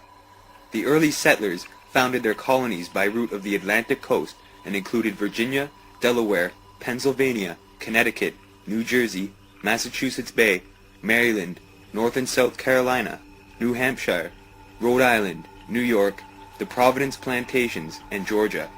It was also during this time, in 1620, when the infamous Mayflower made its voyage to North American shores, containing English and Dutch separatists. The initial 13 colonies were part of a larger set of British American colonies which included land in Canada, and early settlers for the most part remained loyal to the Crown. To this day, land that went unclaimed by settlers in British America is called Crown land, which means that it belongs to the royalty of the British Empire. Crown land can still be found in countries like Canada, Australia, and New Zealand. Just as the early British settlers remained tied with the British Empire, other European settlers also remained loyal to their kings and rulers. Much of the system of governance in the New World was based from the British Constitution. The king corresponded with the governor, the House of Commons to the Colonial Assembly, and the House of Lords to the Governor's Council. The codes of law followed by America's early inhabitants were drawn from English law. English common law is still practiced in Canada and most of the United States, and the face of royalty, which can still be found on Canadian currency, reminds us of the success of British conquest. The Queen's face appears on the largest number of various currencies in our planet's history. In 1765, when British Parliament asserted its authority to implement taxes, a series of American protests began, which in turn led directly to the American Revolution. To oppose these taxes, members of the Freemasons and Boston Tea Party dumped British tea into Boston Harbor because it contained a hidden tax that Americans refused to pay. The American Revolution began because of the dispute between political ideas and representation, republicanism, and several other politically motivated reasonings. It was not until 1776 when the 13 colonies declared independence as the United States of America during the reign of King George III. Several wars were fought during America's early European expansion, including one of the first global military wars, the 7 Years' War, between 1756 and 1763. This battle of risk involved the majority of the great powers at the time, including Britain in personal union with the House of Hanover from Germany and France, or the Bourbons. The conflict occurred because of conflicting interests in their colonial and trade empires. For the most part, Britain dominated. However, it would not be the last war fought for the sake of colonization. European intellects also made their voyage into the New World, or as it's referred to in Freemasonry, the New Atlantis. Many of these intellectuals followed beliefs such as the Enlightenment, also known as the Age of Enlightenment or the Age of Reason. The Enlightenment is a cultural movement which began in 18th century Europe and made its way to the American colonies. Its purpose is to reform society using reason and advanced knowledge through science, as opposed to things such as superstition, revelation, religious traditions, and faith. It is essentially the anti-religion, which influenced the establishment of many secret societies and modern religions, such as the Bavarian Illuminati, Scientology, and Satanism. The political ideals of the Enlightenment influenced the Declaration of Independence, the U.S. Bill of Rights, the French Declaration of Rights, and the Polish Constitution of May 3, 1791, and also had a major influence on the Freemasons or Founding Fathers of the United States. Masons such as Francis Bacon, Benjamin Franklin, Thomas Jefferson, and George Washington followed the beliefs set out by the Enlightenment. This influence has had a major impact on modern society and has helped maintain the control of the ruling class over the common people. The founding of America allowed for a society to be built anew, a fresh start, and also provided for an additional center of power that was outside of Europe. This was of utmost importance for the Crown of England, which is why they fought so hard to maintain their influence and control over the developing population in America. Although the country declared independence in 1776, the upper class and those tied to the European monarchs were still able to maintain their control, and did so in the same fashion as was used throughout history, to control the country religiously, economically, and militarily. The United States became the third center of absolute power in the world in relation to European royalty. These three central kingdoms of power are controlled religiously through the Vatican City in Rome, financially and politically through London City in England, through the Crown, and militarily and scientifically through Washington in the District of Columbia. All three of these places are privately owned corporations or city-states and have their own set of laws and constitutions. They also maintain their own courts and police, and their continuance and control of absolute power is of highest priority to the ruling class of today. The private corporate city-state of London was established in 1694 by King William III of Orange, whom also was responsible for privatizing the Bank of England. It is now the global financial center, along with Wall Street, pays no taxes, and houses worldwide English Freemasonry. It is the effectiveness of these three power structures which has allowed for the control of the world in which we live today. It has allowed the world to become what it is, a struggle to survive, upper and lower class, divisions, opinions, corporations, war and conflict, enslavement, the manipulation of media, but most importantly, it is the power structure that has shaped our history and is the reason our children will grow up in an unbalanced world. Let me tell you why you're here. You're here because you know something. What you know you can't explain, but you feel it. You've felt it your entire life, that there's something wrong with the world. You don't know what it is, but it's there, like a splinter in your mind, driving you mad. It is this feeling that has brought you to me. Do you know what I'm talking about?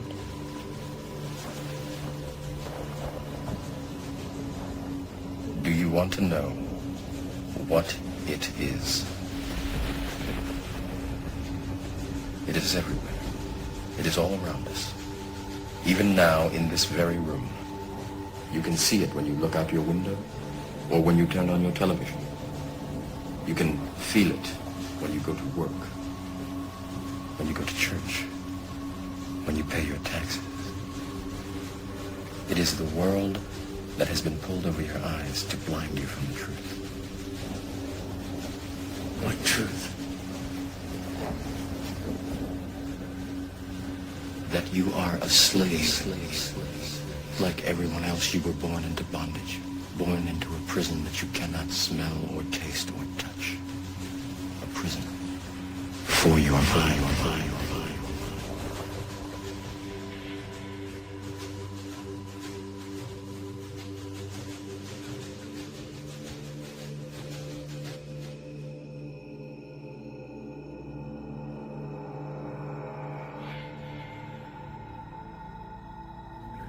The Order of the Quest, Freemasonry, the Ancient Order of the Rose and Cross, the Knights Templar, the Sovereign and Military Order of the Knights of Malta, the Order of St. John of Jerusalem, the Priory de Sion, the Thule Society, or sometimes known as the Thule Society, the Order, the Skull and Bones, the Russell Trust, the Jason Society, the Scroll and Key, the Illuminati, and I could go on and on and on and on.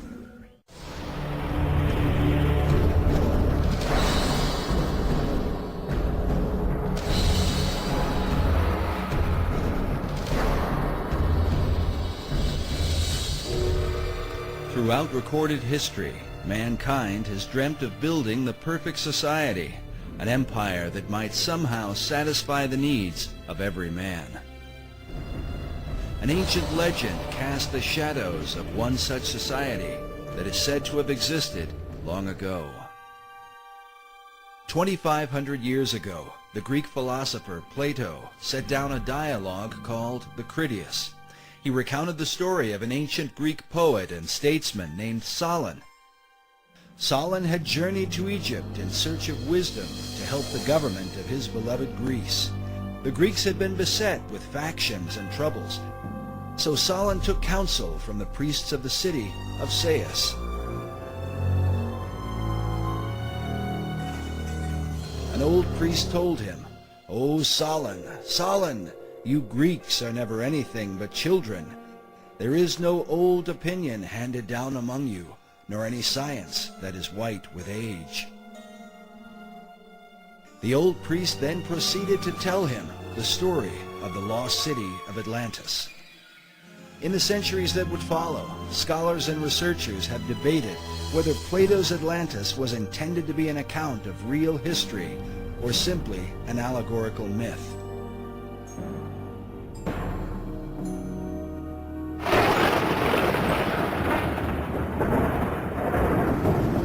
Some even suggest that Atlantis was really the antediluvian world, the wicked society destroyed by the wrath of God in the great flood of Noah.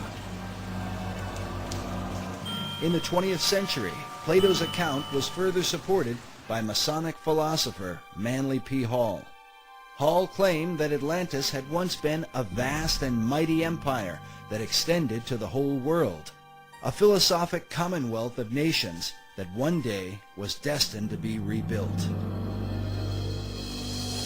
But who would rebuild it? And exactly who was Manly P. Hall?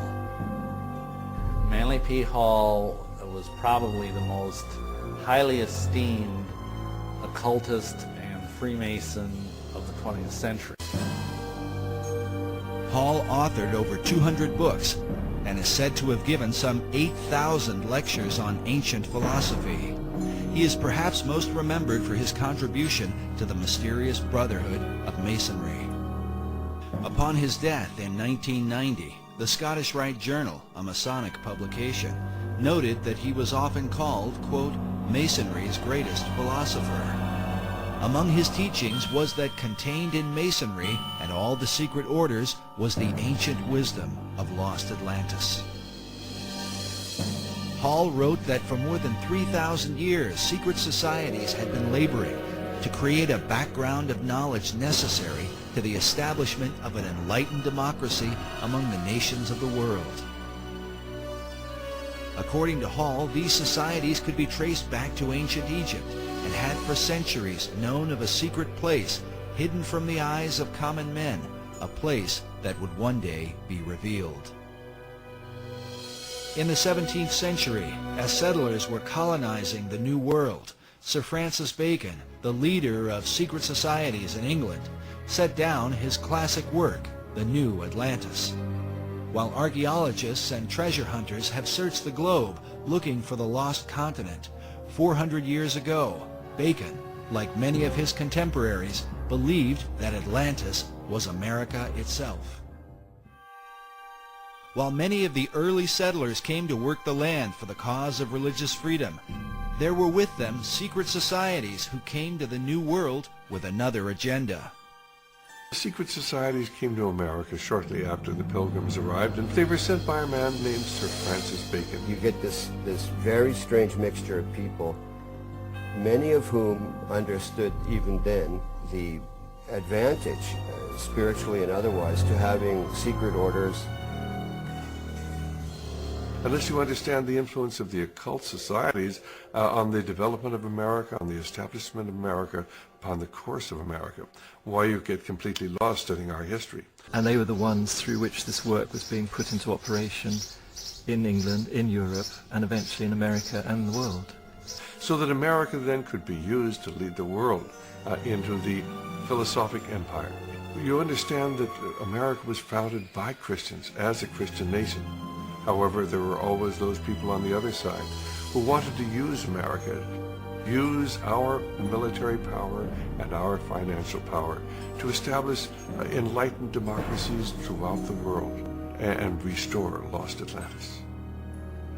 Yeah, maybe Bacon had it right. Maybe Atlantis is not something yet to occur, but maybe it's occurring right now in America. In his lifetime, Sir Francis Bacon referred to himself as the herald of a new age. He promoted a new universal order for the whole world. Can this be what early American founders referred to with the words Novus Ordo Seclorum, the new order of the ages? And does this vision affect America today? When our founders declared a new order of the ages, they were acting on an ancient hope that is meant to be fulfilled.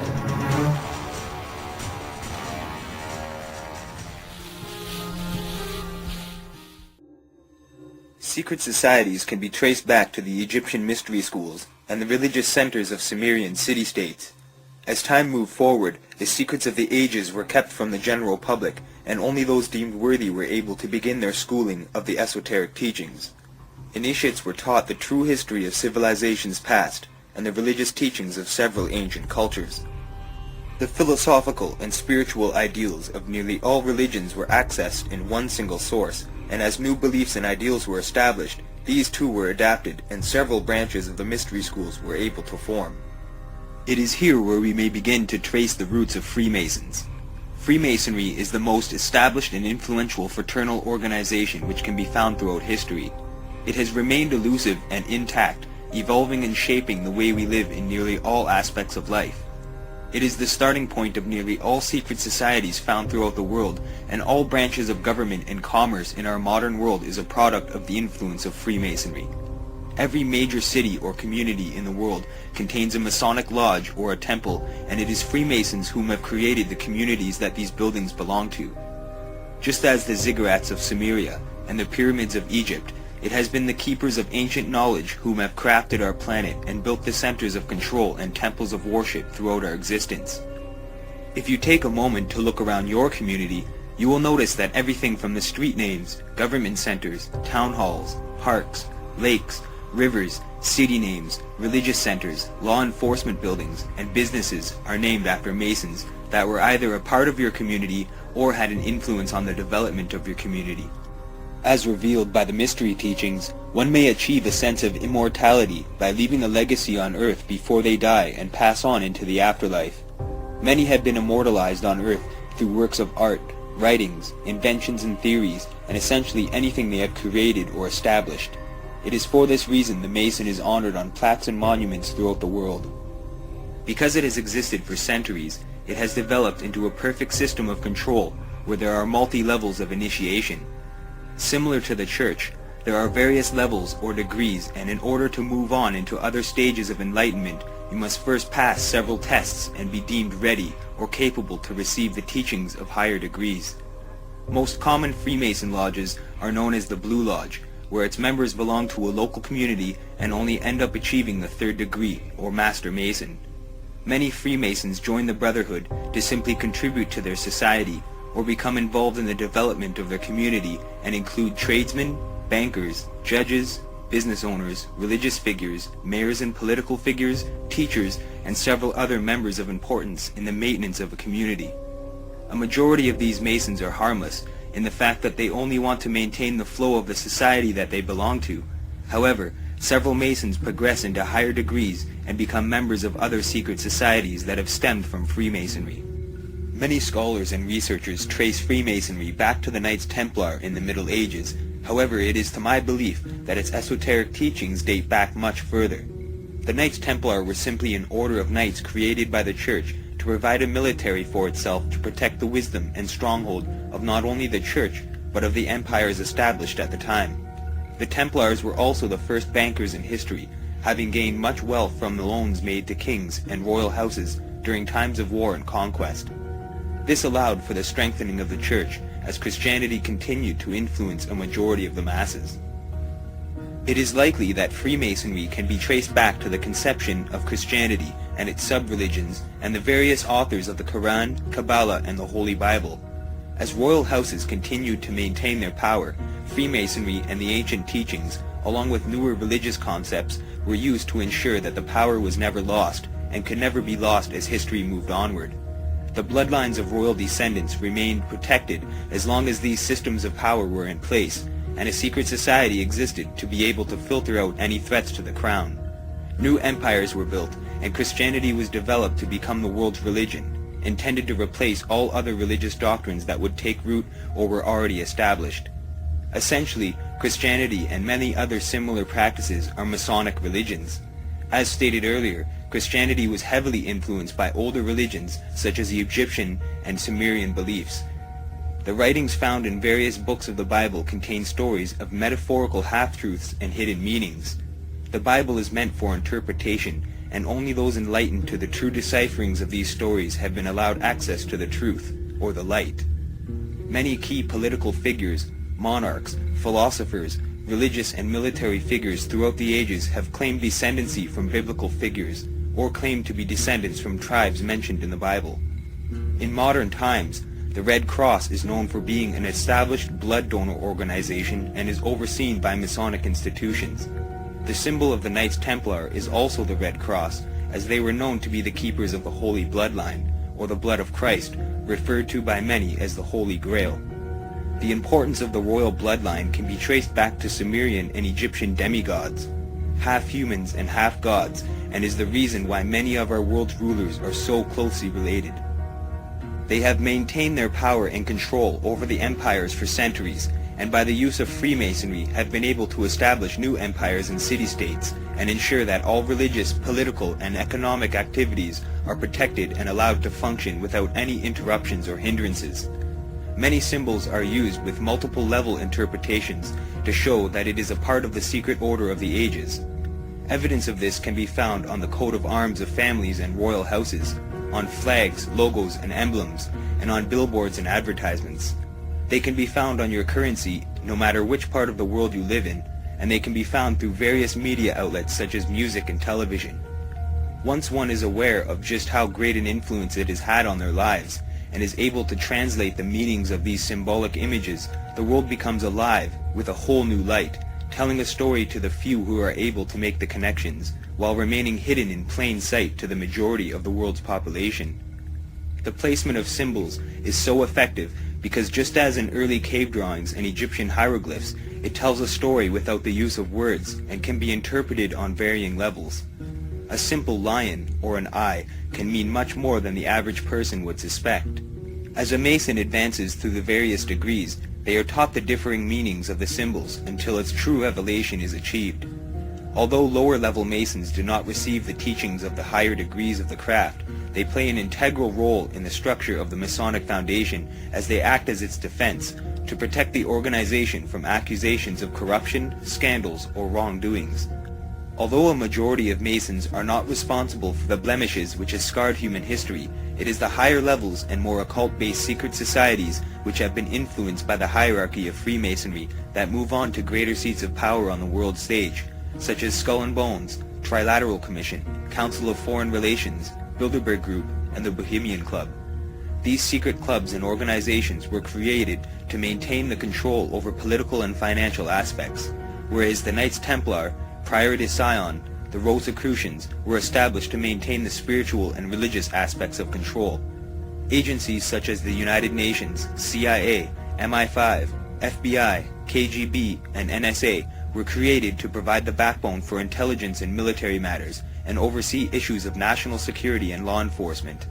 All matters of life as we know it are strictly controlled and governed, and it is for this reason that secret societies have remained such an item of controversy and elusiveness throughout the course of evolution of history. Now a question. What have Herbert Hoover, Art Linkletter, Jack London, and Richard Nixon all had in common? Well, they've all been members of the exclusive all-male Bohemian Club in California, where every year at this time the elite from around the country get together for 2.5 weeks of fun and games. Steve Shepard has this special assignment report. More than 2,000 members of San Francisco's exclusive and all-male Bohemian Club have once again descended on Northern California. These men will spend most of the month of July encamped on some 2,700 acres of pristine and privately owned redwood forest. Forest very much like this. The place is called Bohemian Grove, and it's located just 80 miles north of San Francisco. The Grove is the Bohemian Club's summer retreat, and its facilities are hidden beneath lush forest canopy extending south from the banks of Sonoma County's Russian River. For more than a century, the camp has been a place where club members and guests from all across America gather to relax. The retreat is divided into dozens of small camps, the most prominent of which is called Mandalay. Among its members are businessmen like Leonard Firestone and Edgar Kaiser, and political figures like Gerald Ford, Henry Kissinger, William French Smith, and George Shultz. President Reagan, Vice President Bush, and Defense Secretary Weinberger are members of other camps. Richard Nixon is a Bohemian, and so are high-ranking executives of such companies as Eastern Airlines, Standard Oil of Indiana, and Bank of America. For the most part, the men of Bohemian Grove are over 50, highly successful, and, according to many employees, politically conservative. Membership in the Grove is by invitation only, and is determined by such factors as social standing, occupation, and personal connections. Privacy is one of the Grove's most cherished virtues. Members may not photograph, record, speak, or write about activities at the retreat. Sociology professor William Dumhoff found out enough to write a book on the place. Well, I think it's a playground for the powerful. It's a place where wealthy men from all of the United States gather for 2 weeks to relive summer camp with this ceremony called the cremation of care that begins the 2-week encampment where the body of dull care, symbolizing woes and concerns, is burned on an altar in front of a big owl statue. When that ceremony ends, they all start to cheer and yell and hand each other a beer. Discussions at the Grove in the 1930s helped lead to the development of nuclear power and the atomic bomb. It was at the Grove in 1967 that Richard Nixon and Ronald Reagan hashed out differences over their presidential ambitions. Each year, guests like Henry Kissinger or Zbigniew Brzezinski address members on their areas of expertise. Presidential counselor Edwin Meese will be among this year's speakers. And each year, other guests come to the Grove simply to enjoy themselves. This year, CIA Director William Casey is a scheduled guest of John McCone, former CIA Director. And what you're looking at here, staggeringly, is a group of people, some of the most famous people in America, in long gowns. Behind them there, you see a 40-foot stone owl. And there's the fire between them, next to the lake at Bohemian Grove. Now, one might wonder, understandably, why the people that run the banking, political, economic system and the media in America should be dressed in long robes doing a ceremony to a 40-foot stone owl. I think we should be told.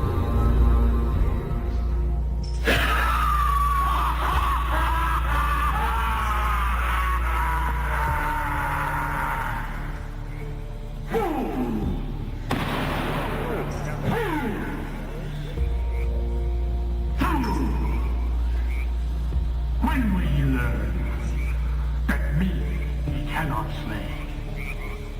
Year after year he burned me in this grove, lifting your puny shouts of triumph to the stars. But when again he turned your faces to the marketplace, do ye not find me waiting as of old?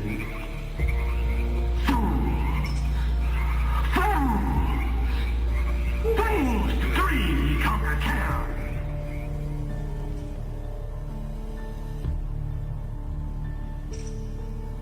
She was part of a team that successfully recorded part of the initiation ceremony that takes place in the tomb's courtyard. Okay, you have the doorway here. Yeah. Okay, then to the right you have a hedge, and then you have an evergreen tree. If you follow that line straight back, courtyard's in there. Okay. So that's where they have the ceremonies in the outdoor part of it. Part of it was indoors, so we only got to see the outdoor part. Right. We only got to and to listen to the outdoor part. God only knows what went on indoors. And what did you hear? What was it you know? You managed to get this unique it was access disgusting. It was gross. I mean, they were pretending to murder people. What was the tone of it, though? Was it jokey? Or was it quite... No, it wasn't jokey at all. It was sick. It's about the only way I can describe it. It was sick.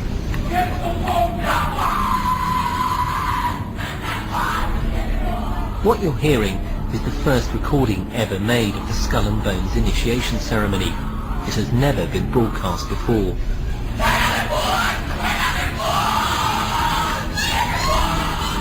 15 new members of the club are being introduced into the macabre rituals of Skull and Bones by the senior students who are about to graduate. The club has what some might see as a strange fascination with death, skulls and bones. There's the chants too, difficult to hear first of all, but including the devil equals death, and death equals death.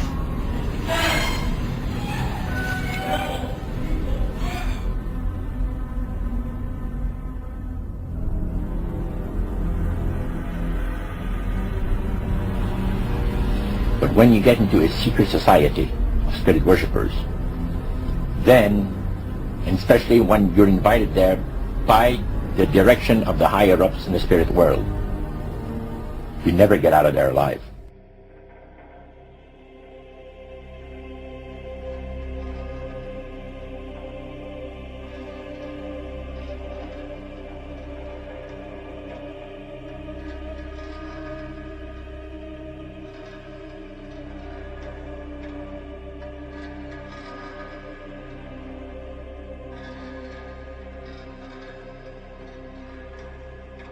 The high priest of our society, secret society, has been told that the master has very special plans for you too.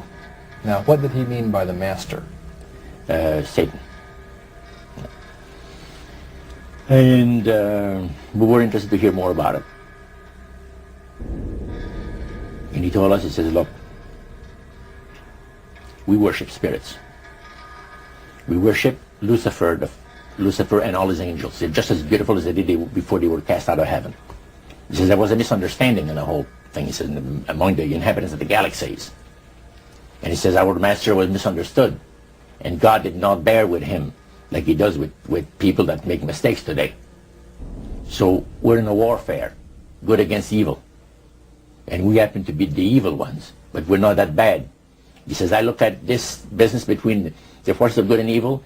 He says, you believe in one person believes in God, and everyone believes in Lucifer. It's like politics.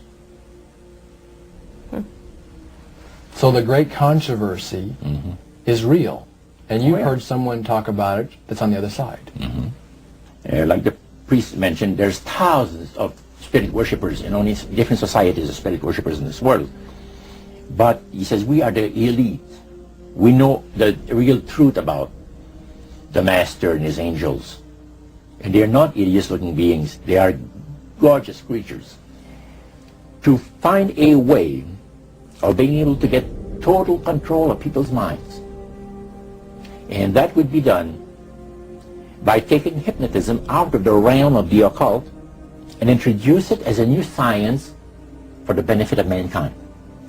So part of what the high priest told you was Satan's strategy to take total control of people's minds.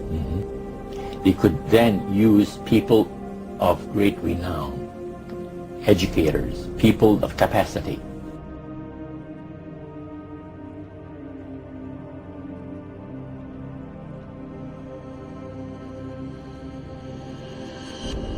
If we look at this diagram, we will see the basic structure of the secret Illuminati. Back in 1776, they structured the Illuminati with 13 positions, but around the time of the American Civil War, they restructured it somewhat so that what they created was this first level, your anarchy level here, and then a hierarchy level, and then your special committees and councils. They're very similar to what we saw on our diagram, where you had your, remember on your Gnostic religions, where you had your broad mass religions and your initiate group. On the anarchy level, you'll find thousands of different witchcraft groups that each have their own rituals and their own beliefs, and they look disassociated and unorganized and unrelated. But then, if you are selected to go beyond that, you will enter the hierarchy level, and as a little girl, for instance, you would be part of Sisters of Light, and then as a teenager you'd be inducted into the Mothers of Darkness, and then you would progress to the grandmother level. And they have many special committees and councils. For instance, your council of 3, 5, 7, 11, 13, your Grand Druid Council, your committee of 300, your committee of 500. Over here, you see represented again that same three-tiered pattern that I was talking about, and this is the Satanic Brotherhood, which is organized in hubs. The Satanic Brotherhood and Illuminati are like this. They're essentially one organization, except the Illuminati is technically Gnostic dualism. They believe that your good deeds must balance your bad deeds. If you were to follow the life of somebody that was inducted through one of the Illuminati orders, like the Order of the Skull and Bones, you'll see that they are tapped as a candidate for first year or a knight and a patriarch, may rise to leadership within the Skull and Bones.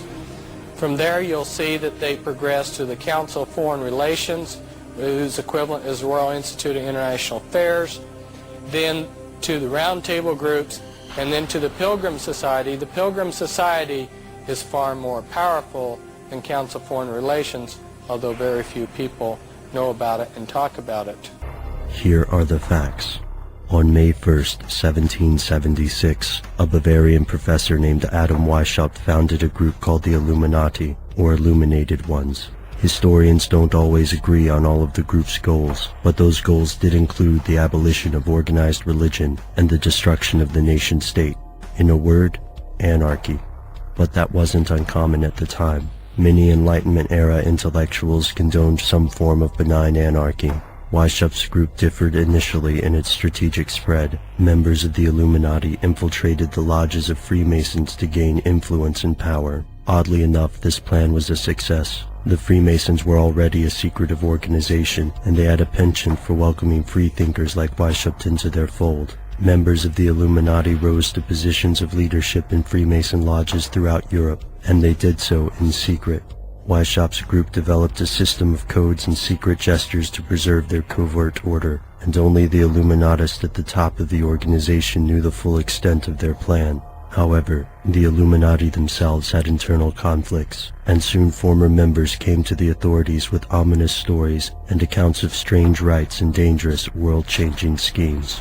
This created an uproar in the establishment, and by 1785 officials in Bavaria ordered both the Illuminati and the Freemasons suppressed. After this, it becomes difficult to track the group. Some members doubtlessly went underground, and some conspiracy theorists believe Illuminati members triggered the French Revolution. Although details of the group's actions remain fuzzy, most mainstream historians agree that the Illuminati fizzled out and disappeared after 1785. Or did they? Historians differ on some details of the Illuminati and its founder, but agree that Weishaupt was both a real person and the real founder of the Illuminati. After Bavarian officials ordered the group suppressed, Weishaupt fled Ingolstadt and settled in Gotha in 1787, where he renounced his connection to secret societies and passed away in 1830. To some, this death marks the end of the Illuminati, but to others Weishaupt's death was far less important than outsiders suppose. In fact, they don't believe he founded Illuminism so much as he revived it, and the Illuminati, according to some conspiracy theorists, aren't Bavarian at all. Here's where it gets crazy. Many conspiracy theorists believe the Illuminati's origins date back into prehistory, operating under different names throughout the ages, including the Brotherhood of the Snake. Conspiracy theorists such as William Bramley believe that this secret society can be found in Sumerian scriptures that mention the Anunnaki, who are alternately described as aliens, angels, or gods.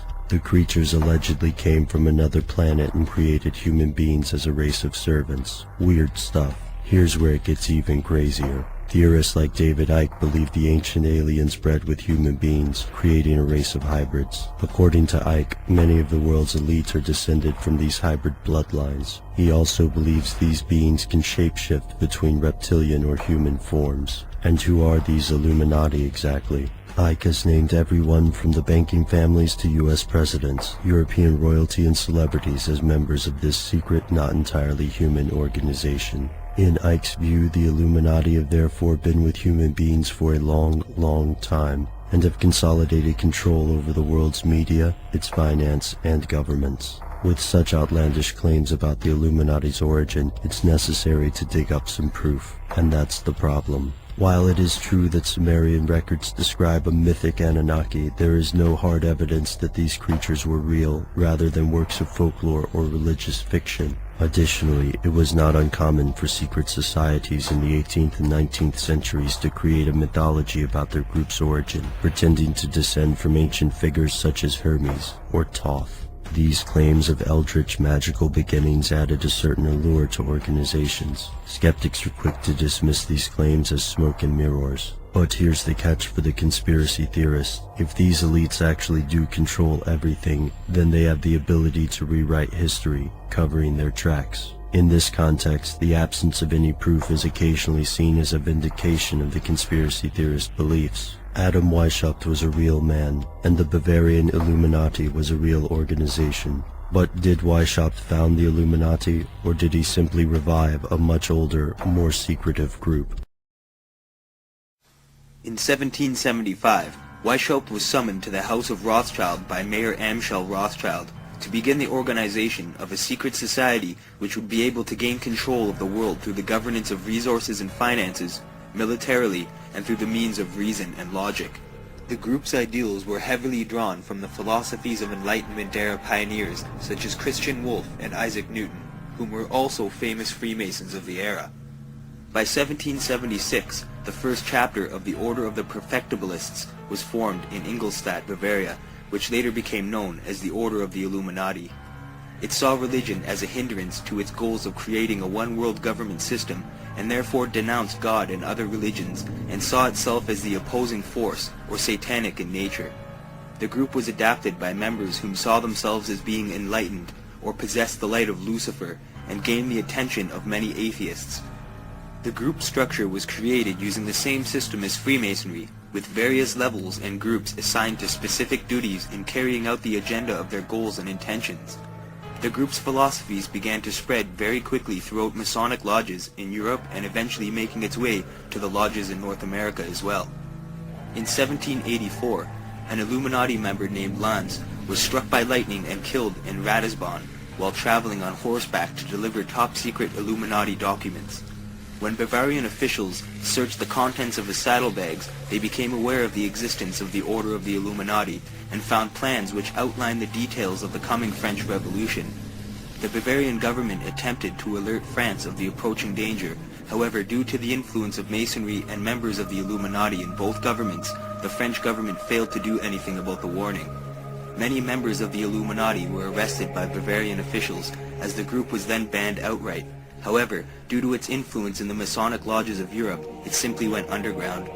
Upon raiding the home of an Illuminati member named von Zwack, Bavarian officials discovered additional documents which became known as the 25 Goals of the Illuminati, which essentially called for the worldwide revolution which would be the great work of the secret societies.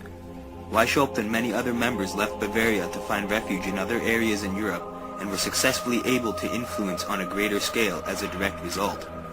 After fleeing Bavaria, Weishaupt received the assistance of a well-known Freemason and Duke in Gotha named Ernest II of Saxe-Gotha-Altenburg, whom has blood relations to today's royal bloodline of the House of Windsor, formerly known as the House of Saxe-Coburg in Gotha.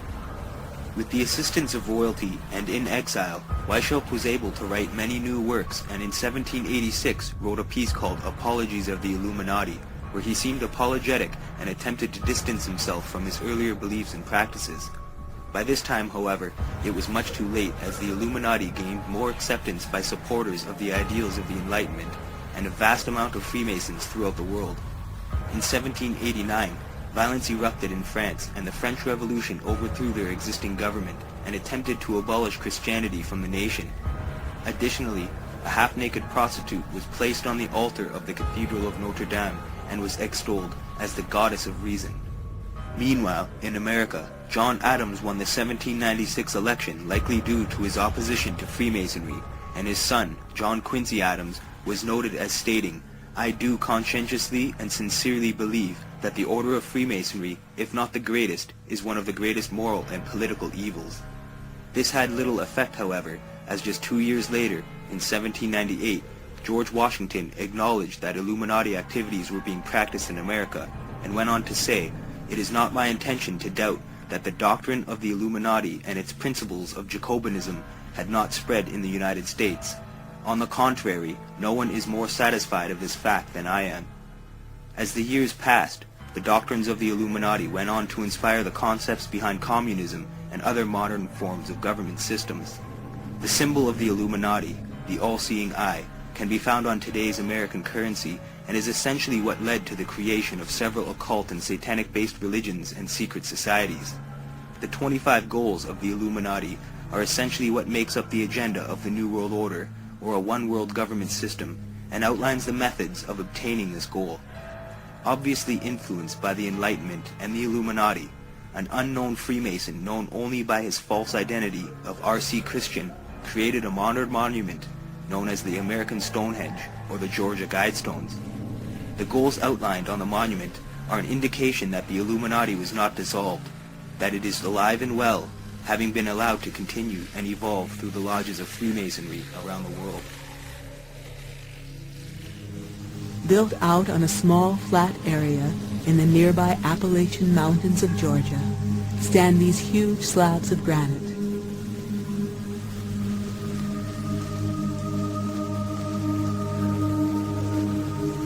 On the surface of the stones are etched what look like some kind of new 10 Commandments in 8 different languages.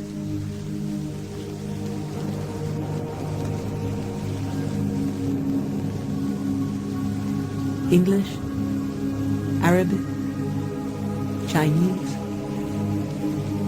Hebrew, Hindi, Russian, Spanish, and Swahili. Maintain humanity under 500 million in perpetual balance with nature. Guide reproduction wisely, improving fitness and diversity. Unite humanity with a living new language. Rule passion, faith, tradition, and all things with tempered reason. Protect people and nations with fair laws and just courts. Let all nations rule internally, resolving external disputes in a world court. Avoid petty laws and useless officials. Balance personal rights with social duties. Prize truth, beauty, love, seeking harmony with the infinite. Be not a cancer on the earth. Leave room for nature. Leave room for nature.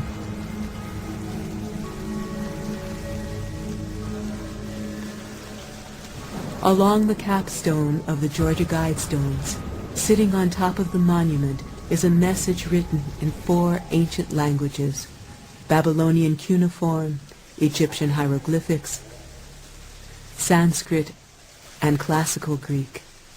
The message says, "Let these be guidestones to an age of reason." Gary Jones is the editor of the local newspaper, the Elberton Star. I asked him about the Georgia Guidestones. I wanted to know what the Guidestones were and who built them. Around 1980, a gentleman came to town, supposedly, and went to a local banker and asked the local banker to help him locate a granite company that would enable him to erect a monument for the future. His name was R.C. Christian. It was a moniker that he gave himself to deal with the local people, and he didn't want anybody to know who he was. When you see these guidestones, you'll understand that we're talking about something much larger than your average monument. So, the idea was to help Mr. Christian find someone who could operate on that grand scale. It's eerily similar to Stonehenge, and it's built so that at certain times of the year, the sun comes through and the shadows that it casts and so forth and so on. So it's really a neat thing. I think that what they've got inscribed on those stones are something that someone thought out thoroughly. When they were first erected, I think they had some cult groups come in and do some, I don't know, spend the night out there. Some people think that it might encourage elimination of overpopulated areas. It's a message to a future generation. Just the way Stonehenge is, just the way the pyramids are in Egypt. So yeah, I mean the guide stones are going to be here for a long, long time. The Cherokee Indians called this part of the world the center of the universe.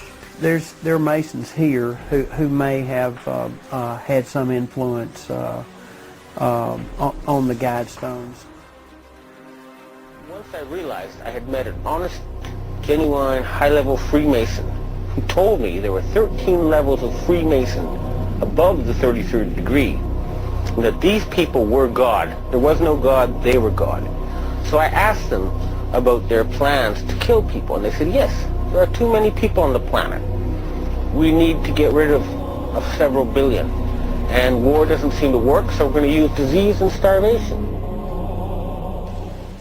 What is at stake is more than one small country. It is a big idea, a new world order, where diverse nations are drawn together in common cause to achieve the universal aspirations of mankind: peace and security, freedom, and the rule of law. Such is a world worthy of our struggle and worthy of our children's future. In the push to reduce global warming, children, according to some, are the new culprits.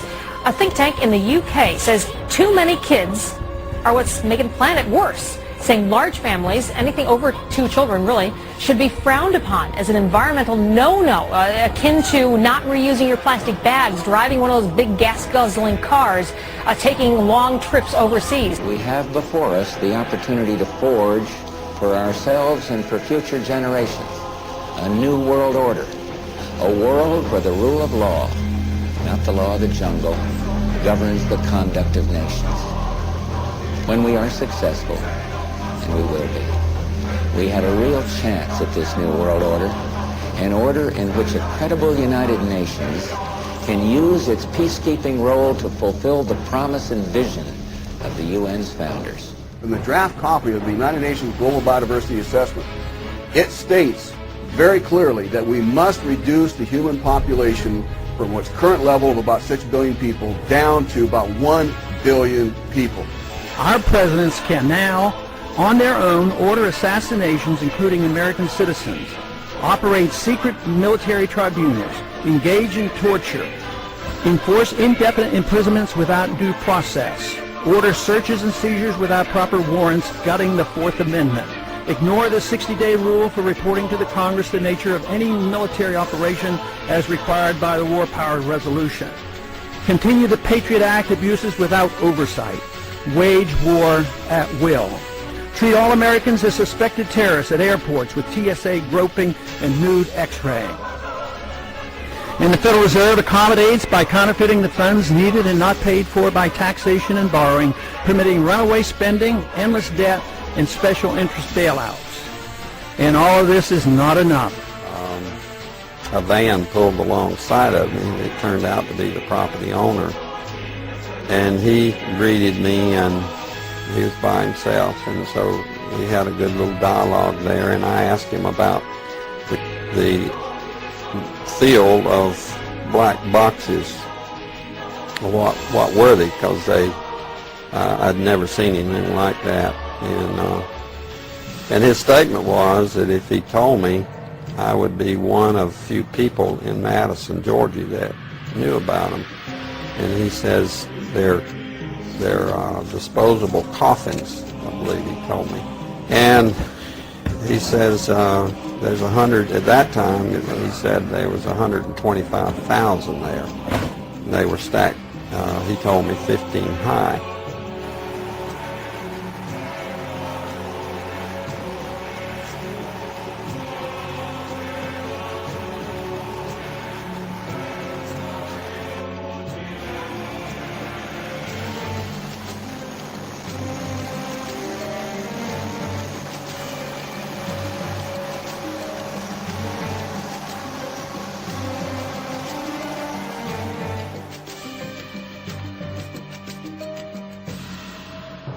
President Obama has put in place a reform apparatus reviving the euthanasia of Hitler Germany in 1939 that began the genocide there. The apparatus here is to deny medical care to elderly, chronically ill and poor people, and thus save, as the president says, $2 to $3 trillion by taking lives considered not worthy to be lived, as the Nazi doctors said.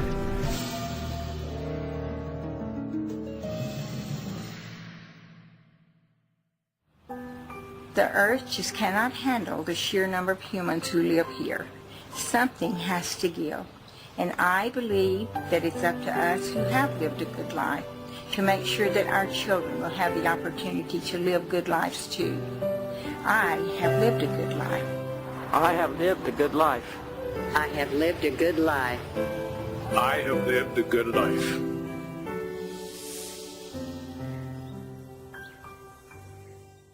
The policy of reducing our numbers on this planet has been the model of the British Empire throughout history, and wherever they are, genocide will follow.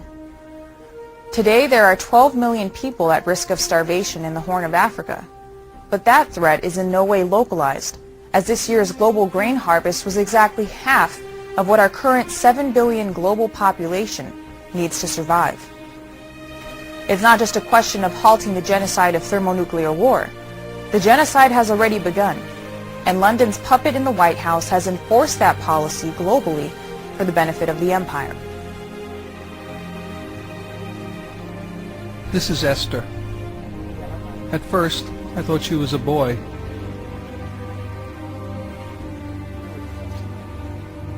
And this is her older brother, Sam.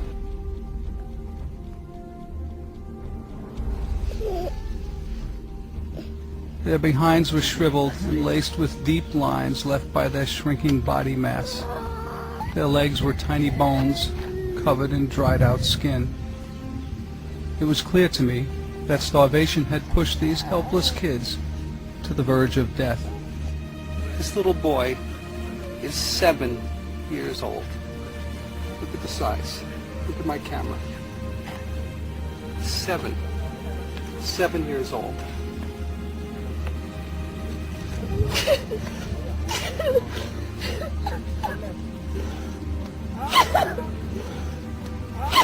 What are we going to do?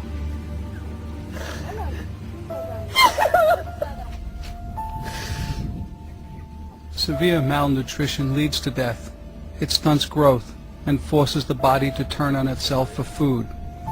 Sam is under 3 feet tall and weighs under 20 pounds.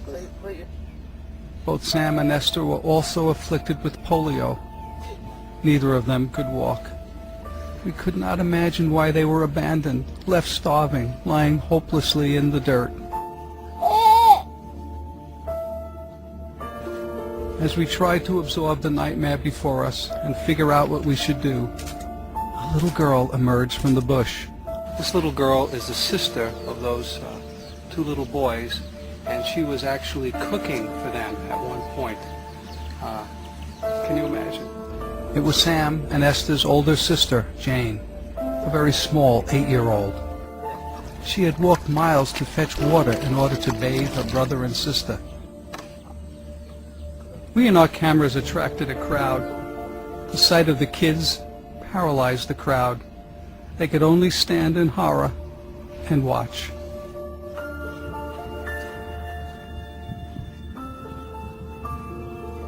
We watched in utter fascination as this little determined girl bathed her siblings. While most 8-year-olds are busy playing, Jane faced a life and death situation alone. She could not feed her hungry brother and sister, but she could see how dirty they were, and it was within her power to take a long walk for some water, lug it back, and bathe the kids. Little Jane, a hungry child herself, assumed the awesome duties of a parent.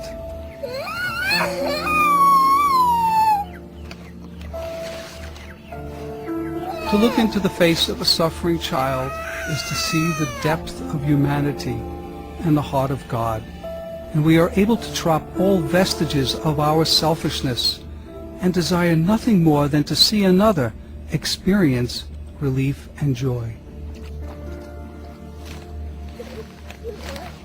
Most organized religions, sadly, devote much of their time and energy to defending dogma or destroying dissidents. When kneeling before a fragile little boy like Sam, those kind of petty and immature religious practices dissolve into a sea of insignificance.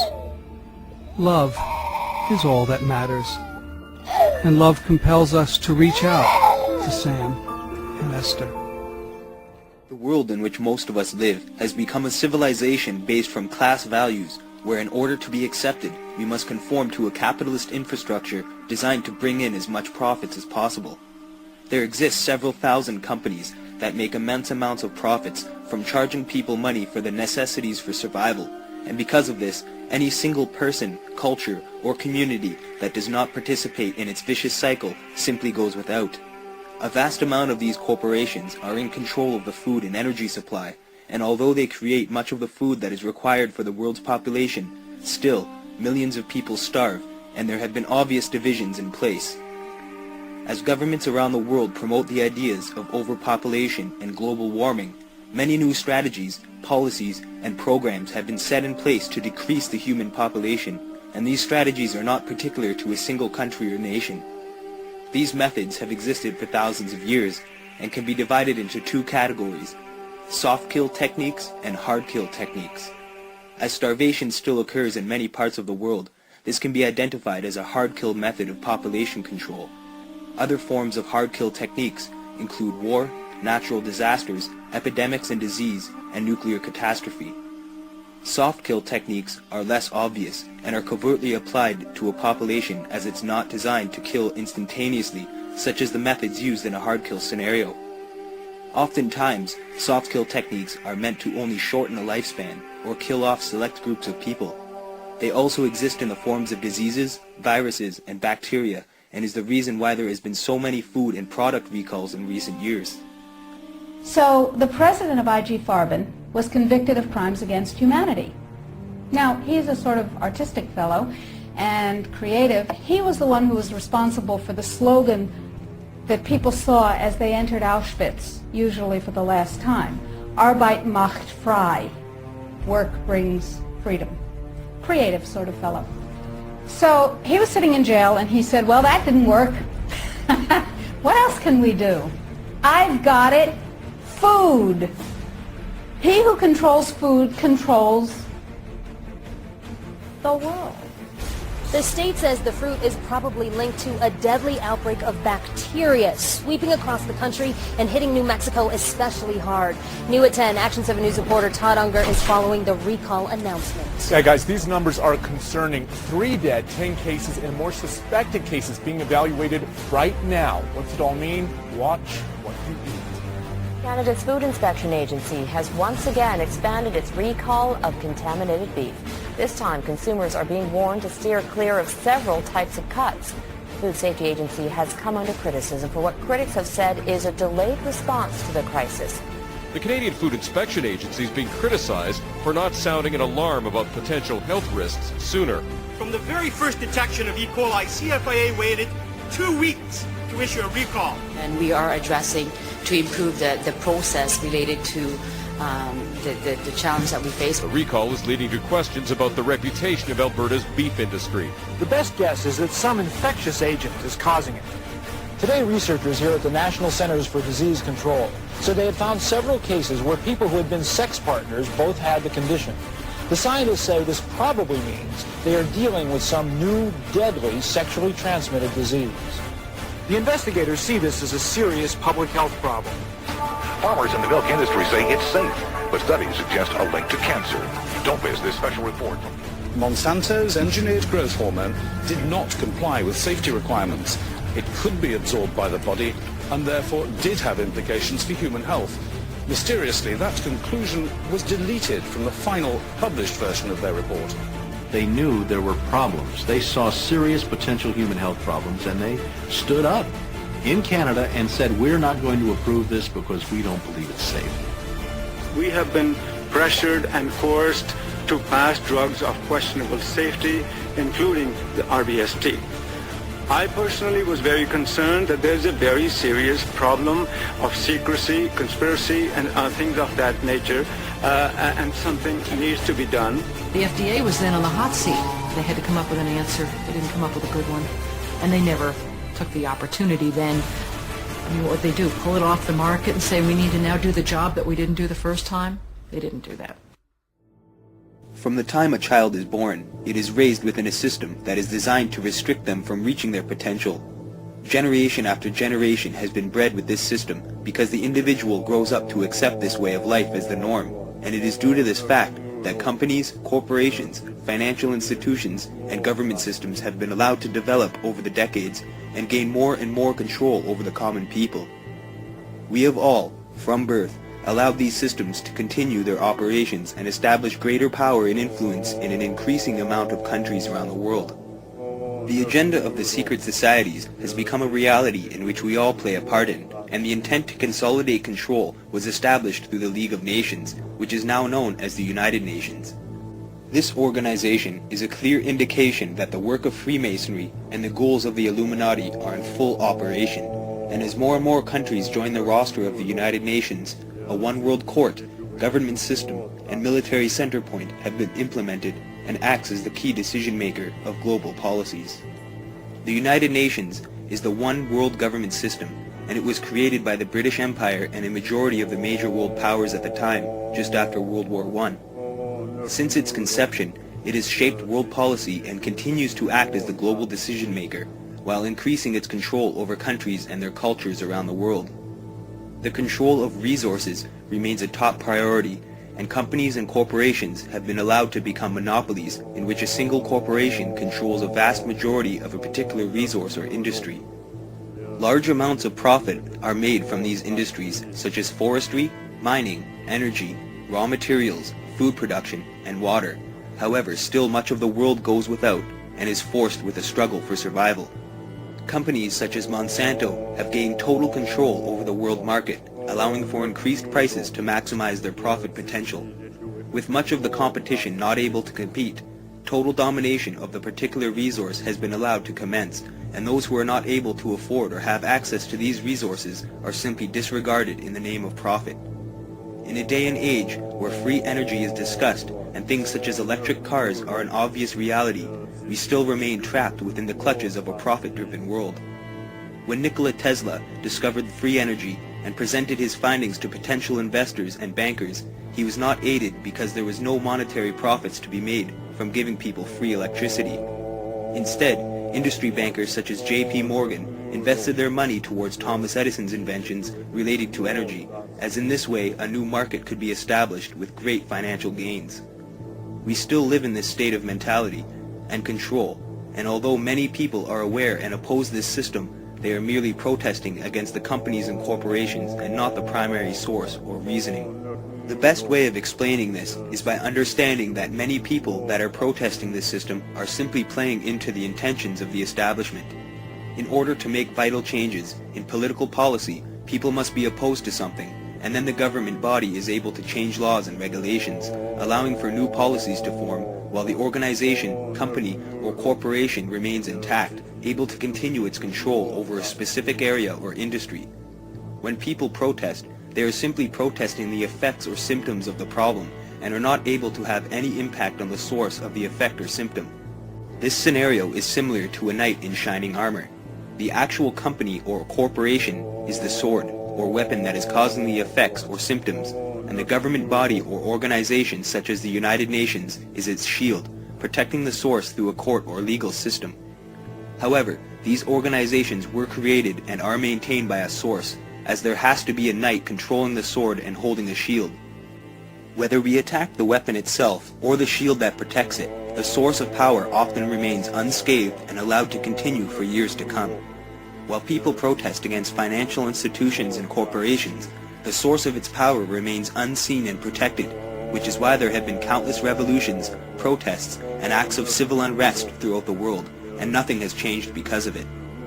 Many of these protests have actually allowed for this system to gain more control over the people, which is all part of the plan. Without the source of the damage, we would not feel the effects or symptoms of the wound on humanity, and as we continue to protest, the elite sit back and wait for chaos to unfold, because out of chaos there is order, and our world leaders fully realize the power of controlling the energies of the planet.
This interbreeding produced the kings and queens and the elite royal families of the ancient world, where they claim their right, their genetic right to be the king or the queen or the leader because of their connection to the gods.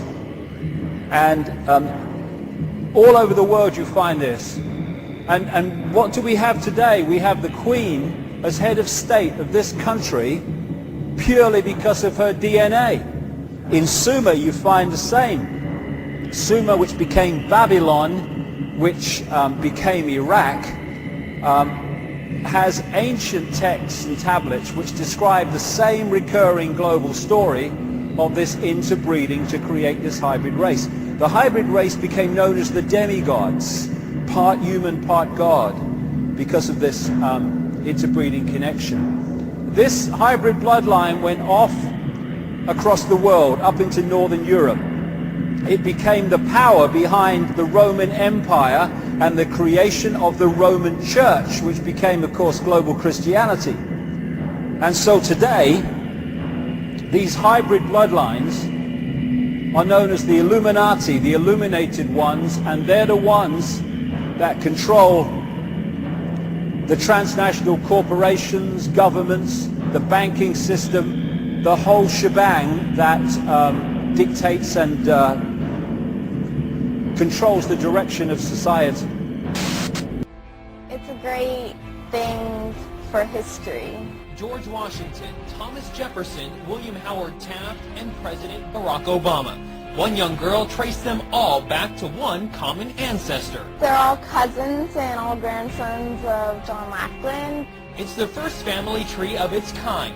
Pouring through more than 500,000 names for months, 12-year-old Bridge Ann d'Avignon discovered that all the U.S. presidents, except Martin Van Buren, are related to the former King of England, John Lackland Plantagenet, signer of the Magna Carta in 1215. Mildred Reed is his first great-grandmother on George Washington. And on Obama, Mildred Reed is the 10th great-grandmother. It started as an assignment to research her own lineage, tracing it back to roots in France. But Bridge Ann wanted to branch out. Well, I think we just all go back somewhere, or it's just a matter of proving it. She started with George Washington, but unlike other professional genealogists that only looked at the male family lines, Bridge Ann was able to link the presidents together using both male and female ancestry. Before this, historians had only been able to link 22 family trees. She kind of created a triumph of women's studies here. Bridge Ann also figured out she's an 18th cousin of President Obama, something she hopes to be able to share with him in person. I've written a letter to Obama, but I just gotten standard reply. I hope to meet the president and explain it to him. Let me take you through this, branch by branch. The 101st Airborne Division, Harris Salt. Vice President Dick Cheney, the man who's only a heartbeat away from the presidency, is actually a blood relation. He's President Bush's 9th cousin once removed.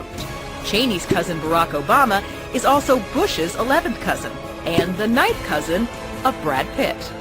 But we're only just getting started. President Lincoln was President Bush's 7th cousin 5 times removed, and Bush shared more than just a ballot with John Kerry. That's right, they're 9th cousins twice removed. There's also royalty in the Bush bloodline. Princess Diana was Bush's 11th cousin twice removed. And then there's this bombshell. Happy birthday, Mr. President. Sure, she may have been singing to JFK, but what about GWB? He is, after all, her 9th cousin 3 times removed. He's also related to Playboy founder Hugh Hefner, even Pocahontas, and Vlad the Impaler. Trace the family tree far enough, and you get Madonna, Celine Dion, and Tom Hanks. These spiritual beings have been ruling this planet through very specific bloodlines, who long ago swore allegiance to these beings in exchange for wealth and power over the human race, in preparing the whole world for the ultimate spiritual deception these evil entities have planned. These bloodlines are literally able to be traced by genealogists all the way back to ancient Sumer and Babylonia, and these human familiars or pets of the demonic angels have worshipped Satan and his minions under many forms from the time of Sumer right up to our present day. It can be said that a picture paints 1,000 words, and once one is aware of the decipherings and meanings of symbols, something as simple as a logo or shape can tell a story of 1,000 words or more. The study of symbolism allows for a better understanding of the secret societies, their agenda, and their members, and enables us to discover the impact it has had on our lives in the modern world. Much can be revealed by taking a look at a family's crest, a flag, or a shield, as all of the components that make up its design serve specific purposes and often relate to the history of the bloodline or entity the design is intended for. As we know, the Red Cross symbolizes the Knights Templar, the Rosicrucians, and is often associated with blood or related to health. It can also be found on several flags, including the United Kingdom's. A crown symbolizes royalty and is often connected to the plasma of the sun, or the corona, and is worn on the crown of the head. This is also where we find the crown chakra, which is the chakra that is thought to connect us with the gods, or to heaven. Lions are also found on royal coats of arms, which some have crowns and some do not. Lions found wearing a crown are linked to royalty and is a symbol of the descendants from the house of David and the tribes of Judah. A lion also symbolizes a connection with the sun, or fire, whereas a unicorn found on a crest represents the moon and is a female symbol representing a connection to a female goddess or deity. An eagle found on a shield or crest, such as the one in Freemasonry and of the Holy Roman Empire, represents anointing, or as being selected to serve, and is a fire symbol as well. The eagle has also been associated with the tribes of Dan in relation to the bloodlines. Now that we know a bit about the symbol's meanings, if we take a look at the Canadian coat of arms, which was designed after it declared independence from Britain, we can determine that it is a country controlled by royalty, as we can see the crowned lion that sits upon it. The coat of arms for the Windsor family, known as the Royal Coat of Arms, is intricately designed with many symbols which describes a great deal in regards to the family's history and bloodline origins. After we fully understand the implications of the various symbols found on the Royal Coat of Arms, we see the bigger picture and can understand many other crests used by families and on the flags of several countries. Colors also play an important role on flags and crests, and red is often associated with the bloodlines linked to royalty throughout the ages, or better known as the bloodlines of the Illuminati. Do you know your blood type? The blood that flows through your veins contains your life force, and your blood group type can tell you a lot about your ancestors. Do you have O-Rhd negative blood? O-Rhd negative blood, or blue blood, sangre azul in Spanish, is a very ancient bloodline. I am sure you've heard all the stories about the Holy Grail and Mary Magdalene moving to the south of France with the children of Jesus. Behind all stories there is some truth, and when you start to join the dots and bits and pieces of information that we do have, a story unfolds. Did you know that 85% of all human beings have a monkey gene? The monkey gene is called the rhesus factor, or Rh factor, because it can be traced to the rhesus monkey. Chances are your blood type tests Rh positive, which means you've got the monkey gene. If by chance your blood type tests negative for the monkey gene, you are in a small minority of only 15% of the world's population. So what happens when an Rh negative woman gets pregnant with an Rh positive partner? Her body rejects, attacks, and kills the fetus, unless of course there's medical intervention. What is the cause of this strange breeding incompatibility within the human species? Are Rh negative people alien in some way?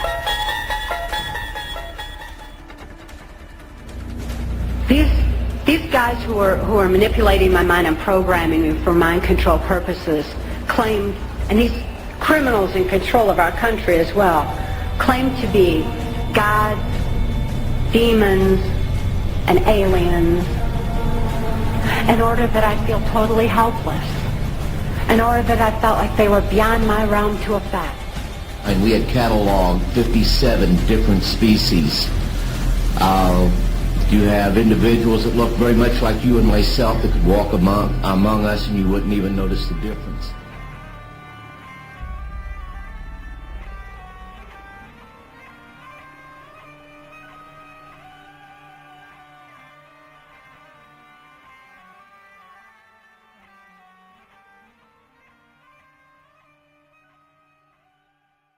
In 2012, not only did Britain host the Olympic Games, but the Queen also celebrated her Diamond Jubilee. The opening ceremony to the Olympic Games was a massive occult ritual with much symbolism used throughout, and the stadium that was built to host the event was specifically created to enhance the ritual's effects. The opening ceremony was carefully planned out so that the ceremony would increase the energies on the entire planet. With the involvement and attention of a majority of the world, the energies become increased along the ley lines of the Earth, and this energy can then be controlled and manipulated. There is much information about this ritual and its effects, which can be found online for further investigation into this subject. It was also no coincidence that James Bond, 007, escorts Queen Elizabeth from Buckingham Palace in a sequence that was a part of the opening ceremony called The Arrival. In this scene, James Bond is shown arriving at the palace and picking up Queen Elizabeth, where they then enter a helicopter and fly through London. When they arrive at the Olympic Stadium, they parachute out of the helicopter, which exhilarated audiences around the world.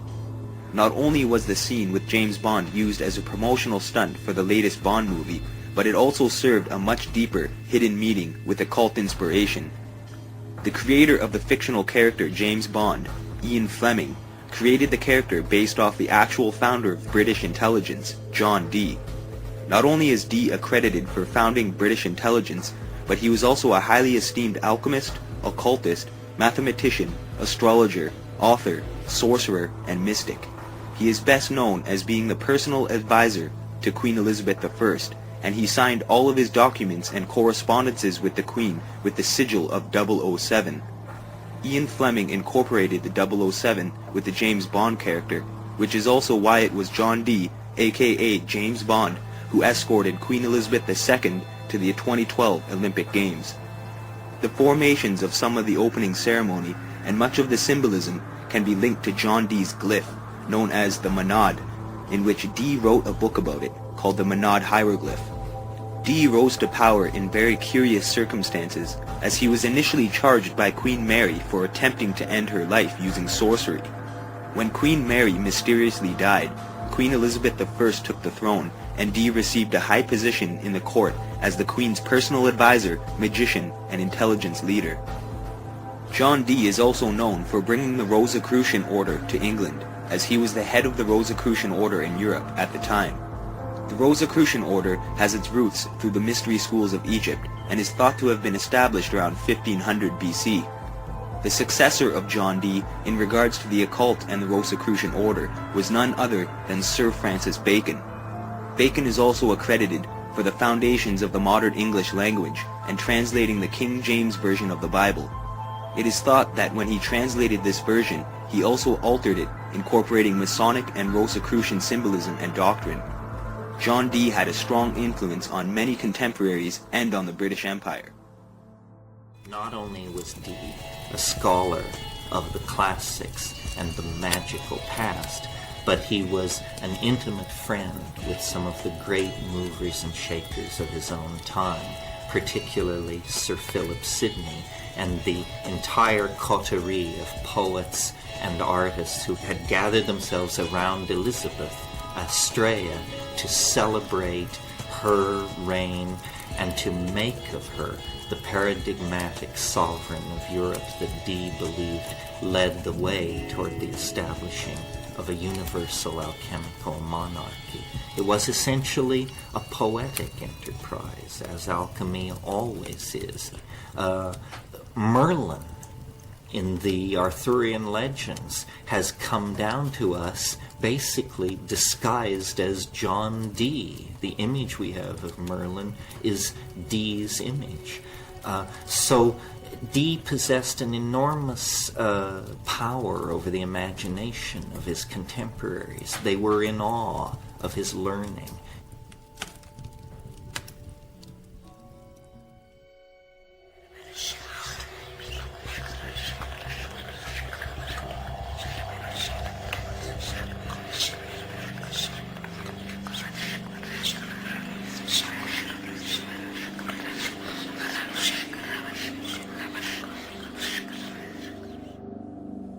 Il demonio è pure dell'esorcista.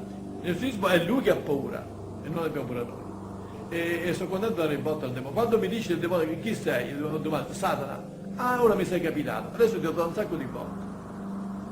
Dunque, e quindi è lui che grida. Perché quando grida la persona, ci sono dei gridi qui delle suore che si sentono a volte fino in fondo, fino alla strada si sentono. Dunque nel giardino. Ma non è certamente la persona che grida, ma è il demonio che sente queste botte.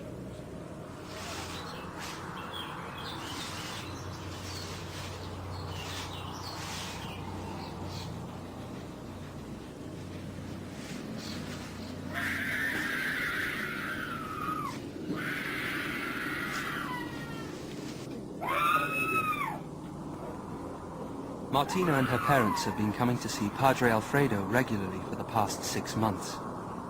The family has turned to the exorcist in an attempt to solve problems which have troubled their daughter since she was 8 years old.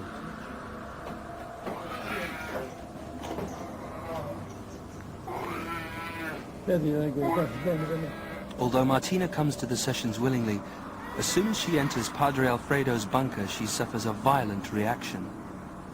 For her own safety, she has to be restrained before the exorcism can begin.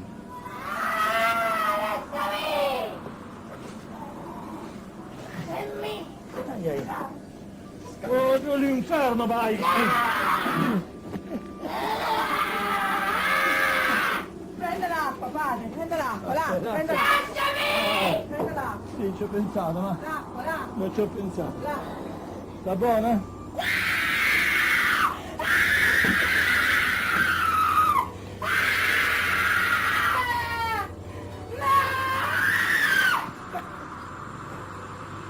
Sta buona, forse? Ci avevo pensato. The exorcism consists of a ritual first formulated in 1614 and updated by the Vatican 2 years ago. Nel nome del Padre, del Figlio e dello Spirito Santo. Signore Gesù Cristo, Dio di Padre eterno Padre, Dio di nostro, Dio di nome,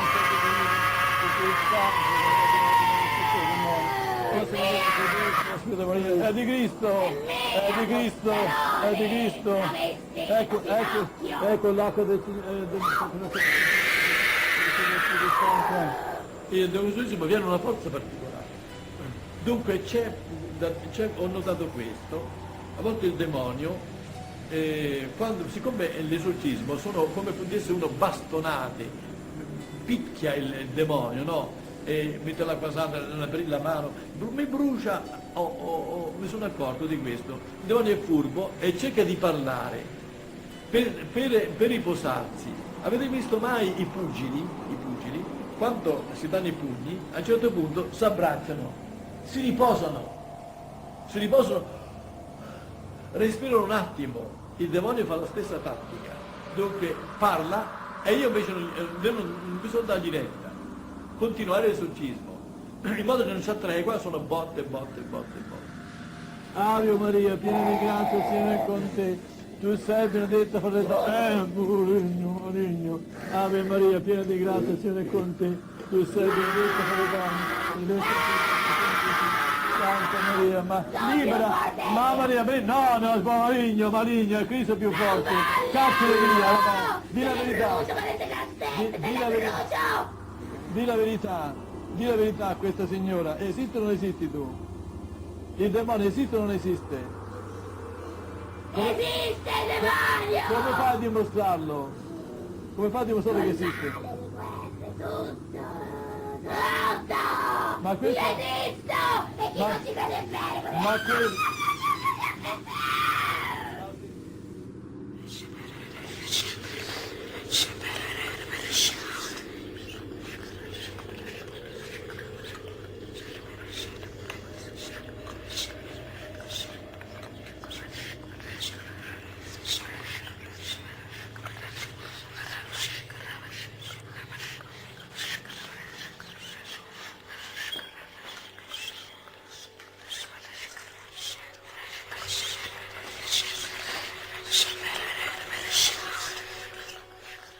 The Necronomicon is a book of incantations to summon demons and spirits, and is highly popular in occult circles found throughout the ages. It is easily obtainable from several bookstores, and has been portrayed in many movies such as The Evil Dead, The Ninth Gate, The Necronomicon, and several others. The book was originally written in 738 AD in Damascus by Abdul al-Hazred, and was later translated by John Dee, and later popularized by H.P. Lovecraft. Most of the entities referred to in the Necronomicon are Sumerian gods, which we discussed earlier in this documentary, such as Marduk, Tiamat, and Kingu. However, there is also several similarities to Kabbalistic, Biblical, Babylonian, and Islamic concepts and symbolism. The book states that the teachings of the Necronomicon have been long forgotten by man, and only those who worship demons or the ancient ones still retain this knowledge. Also similar to ancient Sumerian beliefs, the book describes the Anunnaki, which can be described as meaning those of royal blood, or those who from heaven to earth came. The Anunnaki have been popularized in modern times by authors such as Zechariah Sitchin and Eric von Daniken, and has influenced the ancient astronauts theory, which has been recently promoted through the media. This theory depicts these ancient astronauts as being gods, interbreeding with humans to create the demigods, and being responsible for engineering the human race, creating mankind in their own image. In Sumerian beliefs, it names Enki as the one who genetically engineered mankind, and is similar to the Greek god Poseidon, The symbol of Enki and Poseidon is two entwined serpents, which represents the double helix of DNA and is used by today's medical profession. The Necronomicon describes a spiritual battle in where the dark gods, called the Ancient Ones or Old Ones, are cast out from the heavens to the darkest part of the universe, called the Agigi. These dark spirits or demons are waiting in the Agigi for a celestial event to occur, in which their priest, Cthulhu, and their leader, Azagthoth, will lead them out, in where Cthulhu will establish a kingdom on earth to bring a war to the ones in the heavens, called the Elder Gods. This story is paralleled in the Bible in Revelations 9:1, where Apollo ascends from the abyss onto earth bringing swarms of locusts. There are 9 gates in the Necronomicon, and each gate is guarded and ruled by a different entity. Of these 9 gates, there are 7 inner gates, referred to as the 7 gates or the 7 seals, and there is 2 outer world gates. These gates are created during rituals and represent different parallels or dimensions in our universe. The Kabbalah also describes similar parallels or universes and referred to them as Sephiroths. These Sephiroths have also been associated with the human chakra points, and the Necronomicon's Ladder of Light, with its 7 gates or steps, associates the same planets with each step as the Kabbalistic ladder. A ladder with 7 steps can also be found in older Hindu and Persian traditions, and the Masonic ladder of Kadosh and Jacob's ladder from the Bible are also similar stories of gateways or steps. Just as Albert Einstein described universe dimensions as being in spheres, so does the Necronomicon, and the spirits that reside within these spheres exist within extra dimensions, which exists in every point in space. These entities coincide in parallel universes, and with the right offerings or sacrifice can be summoned or brought into other dimensions and parallels. Various gestures are used to control the spirits, referred to as the signs of power, and symbolizes mankind's power over the spirits. These hand signs are done with the left hand, which is where the term left-hand path is derived from, and is often associated with evil or negative characters. A common sign we have seen world leaders using is the sign of Vur, which is used to ask something of the Old Ones, and is one of the 4 satanic signs. It is used when attempting to use the influence of the Old Ones to achieve a specific goal or purpose. The sign of Kish is also a commonly seen hand gesture, and is used to break down a barrier and open portals to the outside. The sign of Koth, commonly seen being used by politicians and other world leaders, is used to close the portals opened by the sign of Kish. The sign of the Elders is a protective gesture used for protection from the Watchers against threatening spirits. Once a specific spirit has been summoned, it is often uncontrollable and very unpredictable, and many people who attempt to use the Necronomicon, when not fully aware of its methods and potential, end up bringing forth dark forces into their lives, in which they cannot reverse. Several races are also mentioned in the Necronomicon, such as the Thule, which influenced the Thule Society, the Elders and the Old Ones, the Anunnaki, the Watchers, and the Migo. The Elders are the oldest of the races, and are gods that reside in the heavens. They are ruled by Anu, Enki, and Enlil, and known as the Great 3 Watchers. They have made a pact with humans so that they can be summoned by the use of rituals and magic, and created the spirits whose duty is to protect humans, called the Watchers. The Old Ones, or Ancients, are demons to the Christians, and are referred to as the Jinn to the Muslims. Jinn is also where the term genies originates from. Depending on the intentions of the magician, certain gods or demons can be summoned for various reasons, and some of these spirits come in the form of a dark presence or energy, while others are meant for positive purposes. Some of the gods, such as Cthulhu, referred by Aleister Crowley as the Beast 666, are able to possess the magician and can lead to unpredictable results. With a basic understanding of energies, one can understand the reasons in which someone would want to summon spirits and can alter certain people, events, or achieve specific goals or intentions. There are many stories of people whom have dabbled with black magic and have had severe consequences as a direct result, and is thought to be the explanation behind demonic possessions, and in many instances ends up as insanity or even death or suicide.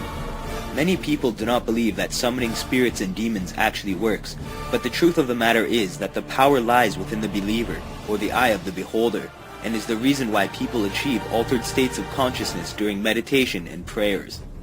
Many cultures use specific potions or mind-altering drugs, such as ayahuasca, to achieve higher levels of consciousness and to help tap into other dimensions and planes of existence, and an early recipe for LSD can also be found in older versions of the Necronomicon. The formula is called space mead and calls for the mixing of morning glory seeds soaked in wood alcohol. This formula is intended to increase the effectiveness of opening the gates and summoning the spirits. Many secret societies have incorporated aspects of these rituals into their own, and people like Aleister Crowley have developed powerful techniques and rituals to achieve greater outcomes. Just as we can find with the systems of nature, there is always a battle happening between positive and negative energies, and it is for this reason that the magician understands the capabilities of rituals and the practice of magic, alchemy, psychology, and nearly all aspects of life. It is also for this reason that many world leaders become involved in secret societies and the occult, and use this magic to shape and influence the world in which we live. There is a cure, however, and it lies within the hearts and minds of all people on Earth. And through a better understanding and awareness, an age of great change can become a reality for us all. It's time to take a deep look within ourselves and discover who we really are, and realize just how much potential we have within us.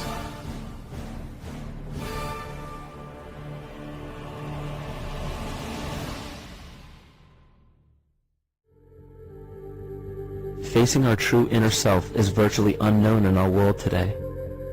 This is why no matter how many civilizations rise and fall, it is our collective consciousness that creates our governing apparatus, not individual people.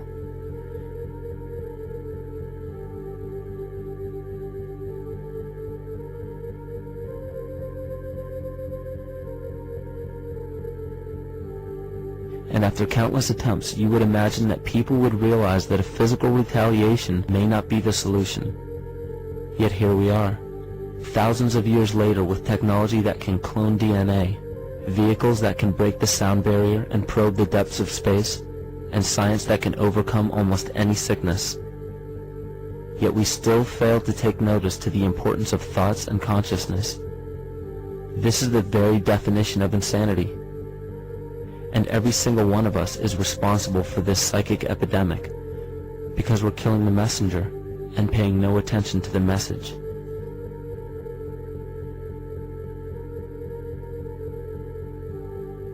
The human spirit, body, and mind are all important factors we must maintain in order to lead healthy and productive lives. Human life can be related to the life of a tree or a plant, in which once a human or a plant stops growing, it then dies and becomes broken down to replenish the earth in new ways. The important thing to remember in this scenario is that once we stop growing, we are then waiting to die, and it is quite unfortunate that many people are living a life in which they have allowed themselves to stop growing in spirit, body, and mind due to the world of bondage that has been bestowed upon us. Many people have given up or believe there is nothing that can be done to change the world, and in turn many people feel that they are insignificant or remain living in an environment based from fear of the establishment. Oftentimes, when people learn the truth of life that has been hidden from them, they come to the conclusion that the system of control in which we live is an indestructible entity, and do not wish to face their demons, or become stressed and overcome with a flood of negative emotions, and continue to allow the world to progress in a downward spiral due to their emotions based from these fears.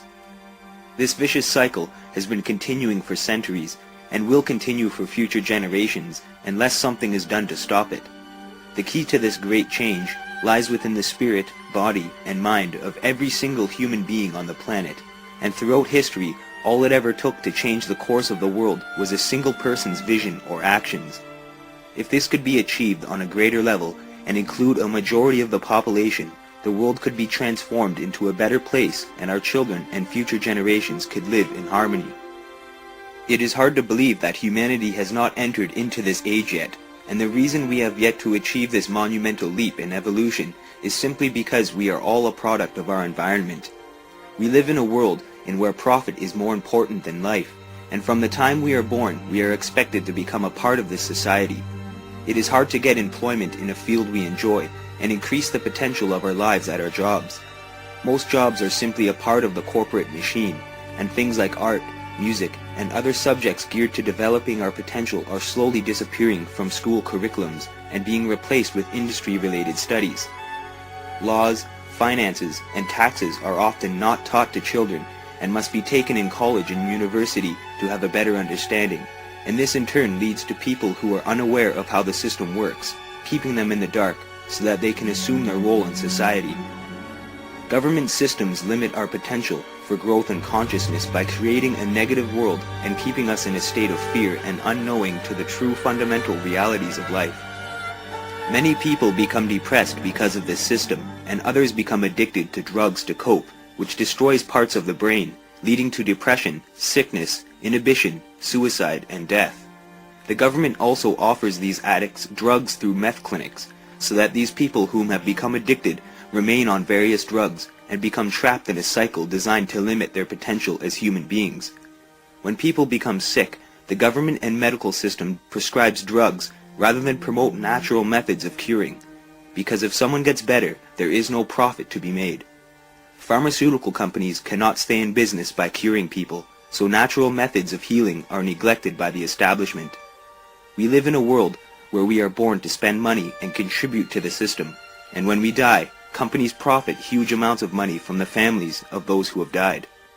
Our bodies are sealed and contained within a box or an urn, so that our physical materials cannot become a part of the living earth in which we are a part of. This stops the natural cycle carried out by all other life forms on planet Earth. Many people do not believe that they are connected with the earth or have an impact on their environment, but the truth of the matter is that all living things on this planet are connected, and through this awareness we are able to change the world in which we live. Through this knowledge, we can do what is necessary to make for a better world for future generations.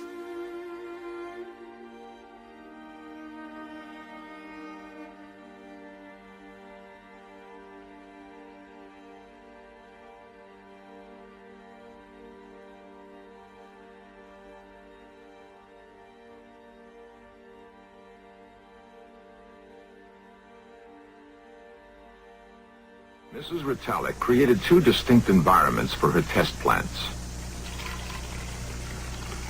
Water levels were kept the same in both. Temperature and lighting were identical. Only one element was different. Semi-classical music was played into one, hard rock into the other. In the chamber with soft music, the plants leaned toward the speaker, seeming to draw strength from the melodious sounds.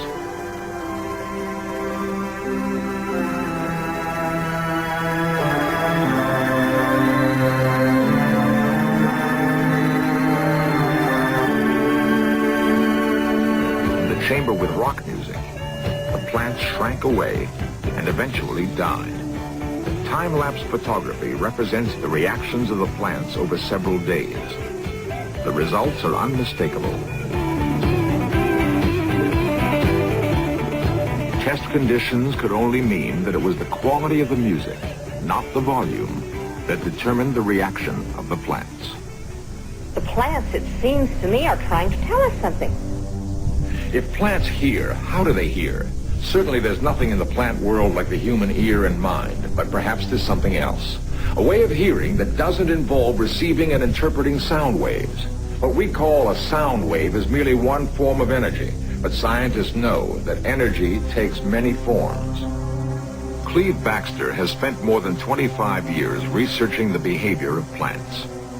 Right now we're going to use a pair of electrodes that are regularly used on people, but now are mounted between this C-clamp. Baxter is a polygraph expert and has conducted lie detector tests for the Army and the CIA. The polygraph is essential to his work with plants.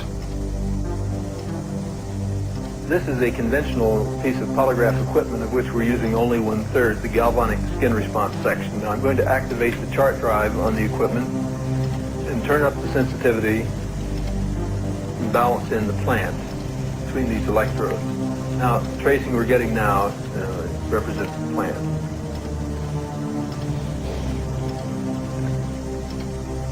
He calibrates the machine, this time in hope of achieving a response from the plant to the cutting of Kay's hand with a scalpel. You got a hand to spare? Right here? All right. Now, what I'm going to do is just to cut a little bit here. When you feel this, this thing that was going fairly calm is now going pretty wild. I think the plant is tuned into your apprehension pretty nicely. Now let's see if it's tuned into this.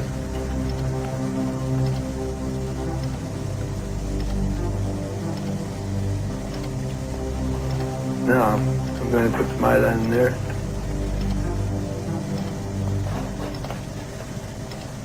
This time, the results were positive. The plant has reacted in some way.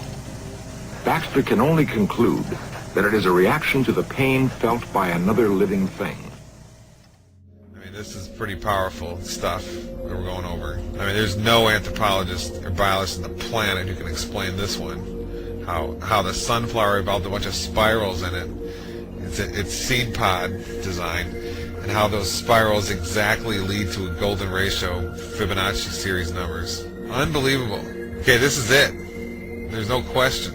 I mean, we've all been lied to all through our undergraduate college degrees and our elementary schools and on our TVs, just by them not discussing all this. I mean, you know how many examples I have here? There's so many, and they're all this powerful. Okay? And all this was hidden from us while we were in our schools learning about, what were we learning about? Plate tectonics theory. I mean, it's pretty sad case. And when it's so obviously everywhere in nature, it has to be conspiracy in the satanic New World Order Illuminati system we live in. I guess they don't want you to know this stuff, because you might realize that this reality you live in is charged with Yahweh. The architect's fingerprint is absolutely everywhere, and it's in you. You are a piece of that fingerprint. We think of a piece of steel as being solid, and according to our definition, it is a solid. But the popular concept of what makes a solid is certainly a false one. This piece of steel, and any so-called solid substance on this earth, is almost entirely empty space. If we could eliminate the empty space in this piece of steel, all that would remain would be a tiny bit of matter, so small as to be invisible even with a high-power microscope. This concept of almost unlimited empty space within matter is comparatively new, but it is the very cornerstone of our knowledge in this atomic age. Atoms are not solid.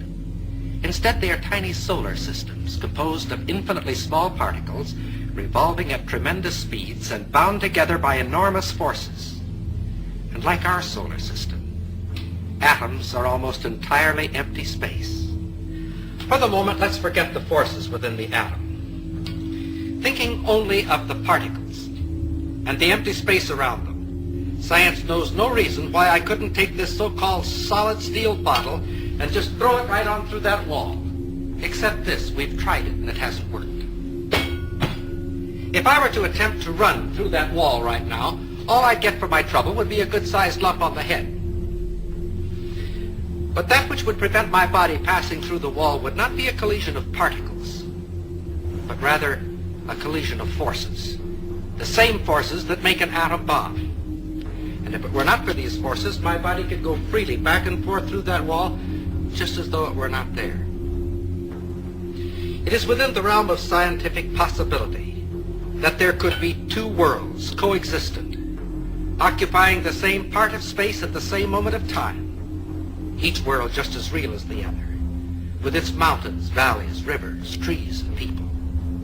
And that one world could pass freely through the other world, neither world being conscious of the existence of the other world, if you grant just one thing.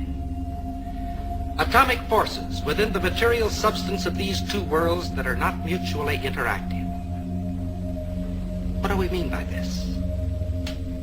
Let's see. Here are two pieces of steel. Their appearance is quite similar, but a magnet will reveal a basic internal difference between the two pieces. This one, of course, is picked up. but this one is unaffected. This piece of steel is non-magnetic, stainless steel. Of course, we all know that other metals, such as brass or aluminum, are not affected by the magnet. But a ring made of aluminum is something else. It can be suspended in air by the electromagnetic force of what is actually a transformer.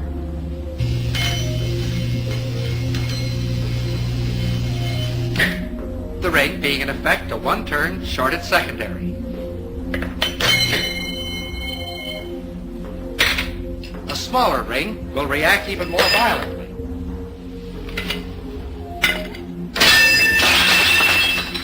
Here is another ring. This one made of a material we say is non-conducting. And it is completely unaffected. Here is another example. Several thousand watts of power were involved in that spark.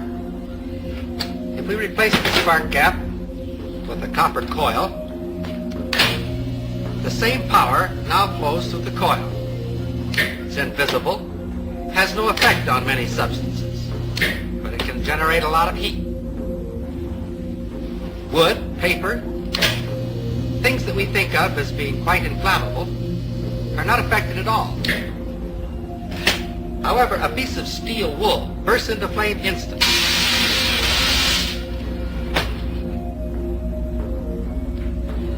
Did you ever fry an egg on a cold stove? It's no trick at all if you have the right equipment. This is a cold hot plate. And because it's cold, you can make it out of wood, if you like. Just be sure that there's a coil of wire inside and that you connect that coil to a high voltage alternating current source. The rest is easy. As long as we're being different, we'll use motor oil instead of Crisco.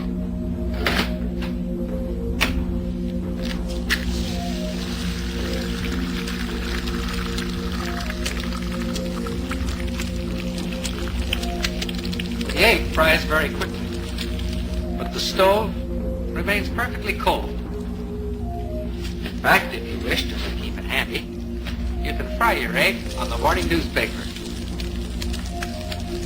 With a gadget like this, you can get up in the morning, sit on the stove, read the morning newspaper, and fry the eggs in your lap. Another example of the fact that physical forces can be quite selective in their effect. All of the examples which we have cited thus far have been in the physical realm, but of course have been limited by that fact. We can, however, cite examples that transcend the purely physical and clearly demonstrate the reality of these two worlds.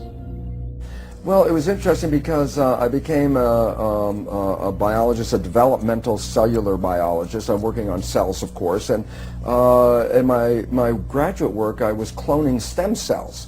And it's interesting because a lot of people think stem cells are something brand new that just came into this world recently, and the fact was I was cloning stem cells back in 1967, 40 years ago. And the significance was, while I was doing this research, I was also teaching medical students. So I was teaching medical students the foundation of how cells work, the conventional story out of the textbook, genes control life, what we call the genetic determinism, the belief that genes control your traits, behavior, your physical characteristics, etc. And what my research revealed when I was studying the stem cells was this, very profound. I put one stem cell in a petri dish all by itself, and it would divide every 10 to 12 hours. So it'd be 2, 4, 8, 16 cells, 32 cells. After about 2 weeks, I had thousands of cells in the petri dish, but what was unique? They were all genetically identical. But then I did the experiment. The experiment was to take some cells out of the dish and put them into a separate dish with a different environment. Okay. And so the environment is a culture medium, but the culture medium to cells is like the world that we live in. It's got the air, the water, the food, all the things in it. So I take the cells out of my stem cell dish, put them in a separate dish with a different environment, and the cells form muscle. But then I went back to the same dish with genetically identical cells in it and took some cells out and put them in a different environment, and they form bone. And then I went back to the same dish with genetically identical cells and put them in a third petri dish with a different environment, and they formed fat cells. And there I was confronted with this reality. All the cells are genetically identical, but they had different fate: fat, muscle, bone. And I said, simple question, what controls the fate of cells? And the answer is the environment. It was the only thing that was different because they were all genetically identical. So I started to really say, oh my goodness, here I am teaching genes control life to the medical students. And yet the cells were revealing to me that, hey, they all had the same genes, but it was the environment that I put them in. And so the environment controlled their life. And a very simple experiment that is very profound for us today is, if I took my dish with plastic petri dish with cells in it and moved it from a healthy environment to a less than healthy environment, the cells get sick. And if I were a doctor of cells, you might say, well, what kind of drugs would you give these cells? And it turns out, no, you don't give the cells any drugs. You just take the dish from the bad environment, put it back into a good environment, and the cells will innately, naturally come back to health again. So how did this realization impact you at the time? Because you were teaching something completely different. Yes. You did this experiment and you realized what you were teaching wasn't the full truth. Oh, absolutely. And then I had a problem with my colleagues because, first of all, they doubted my work, and then I brought them into the experiments and I had them observe them, watch them, and they all said, wow, yeah, the environment controls the cells. But they wanted to marginalize it, so they would say, oh, that's an exception or an anomaly because we're teaching genetic control. It didn't fit the story. The net result, what it led me to do was I had tenure. I had tenure at the university. I walked out of the university and said, look, I can't keep my integrity and at the same time teach something I know was patently wrong. So I walked out because I saw that teaching the belief that genes control life was very, very incorrect. And it's very interesting because I did that in 1970. Now that's like 40 years ago. And guess what? The new science that is just coming into the forefront of our world today is something called epigenetic control. What I was teaching was genetic control by genes.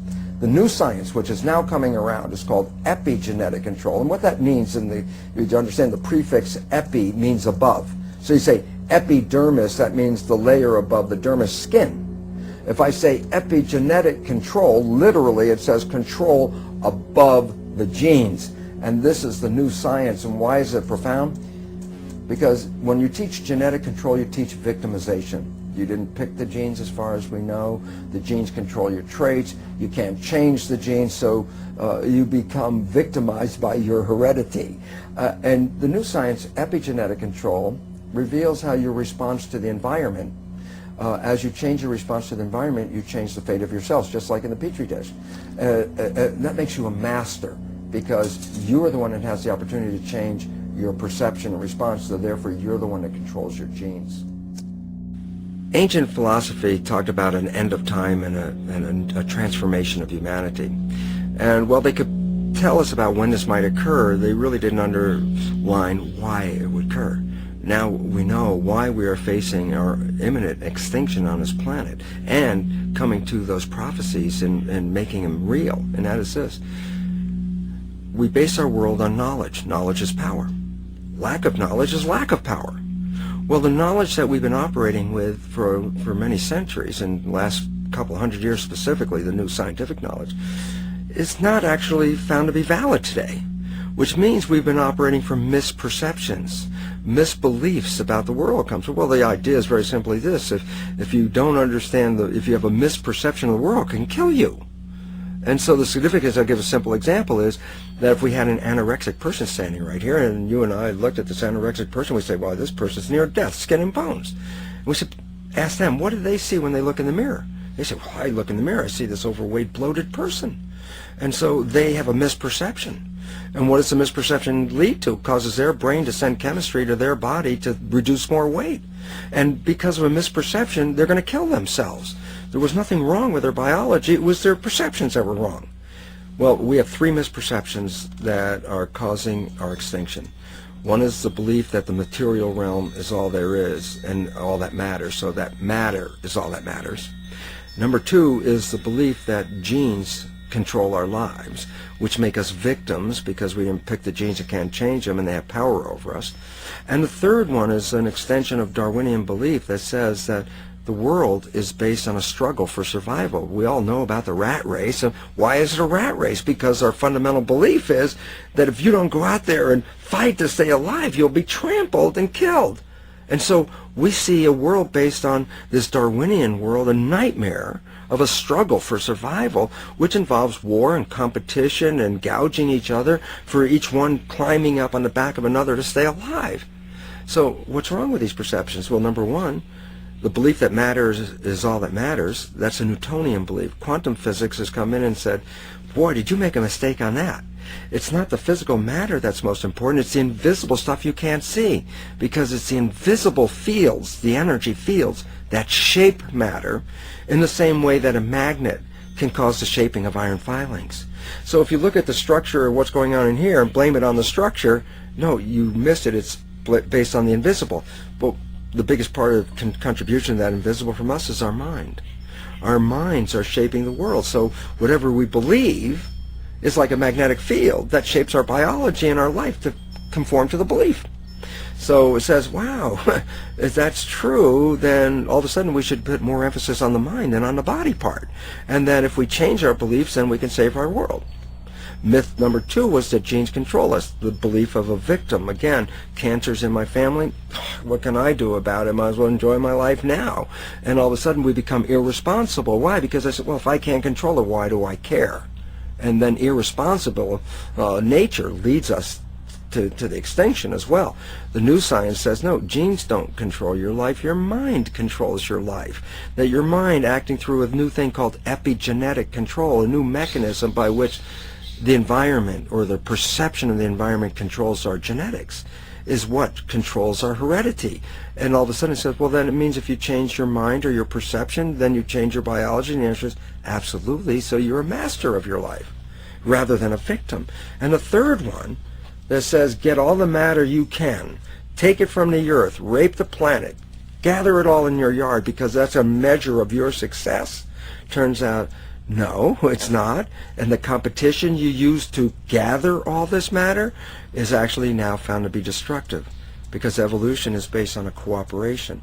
When we look into the biosphere, it's all a balanced, harmonious community except for us, because our belief says it's a struggle. The plants and the animals behind me, they look at it as this is a garden for them. We're the only ones that are out of the garden by a misperception. Since perception controls life and misperceptions can kill you, then you recognize the fundamental misperceptions on which we base our civilization are the destructive elements leading to our extinction.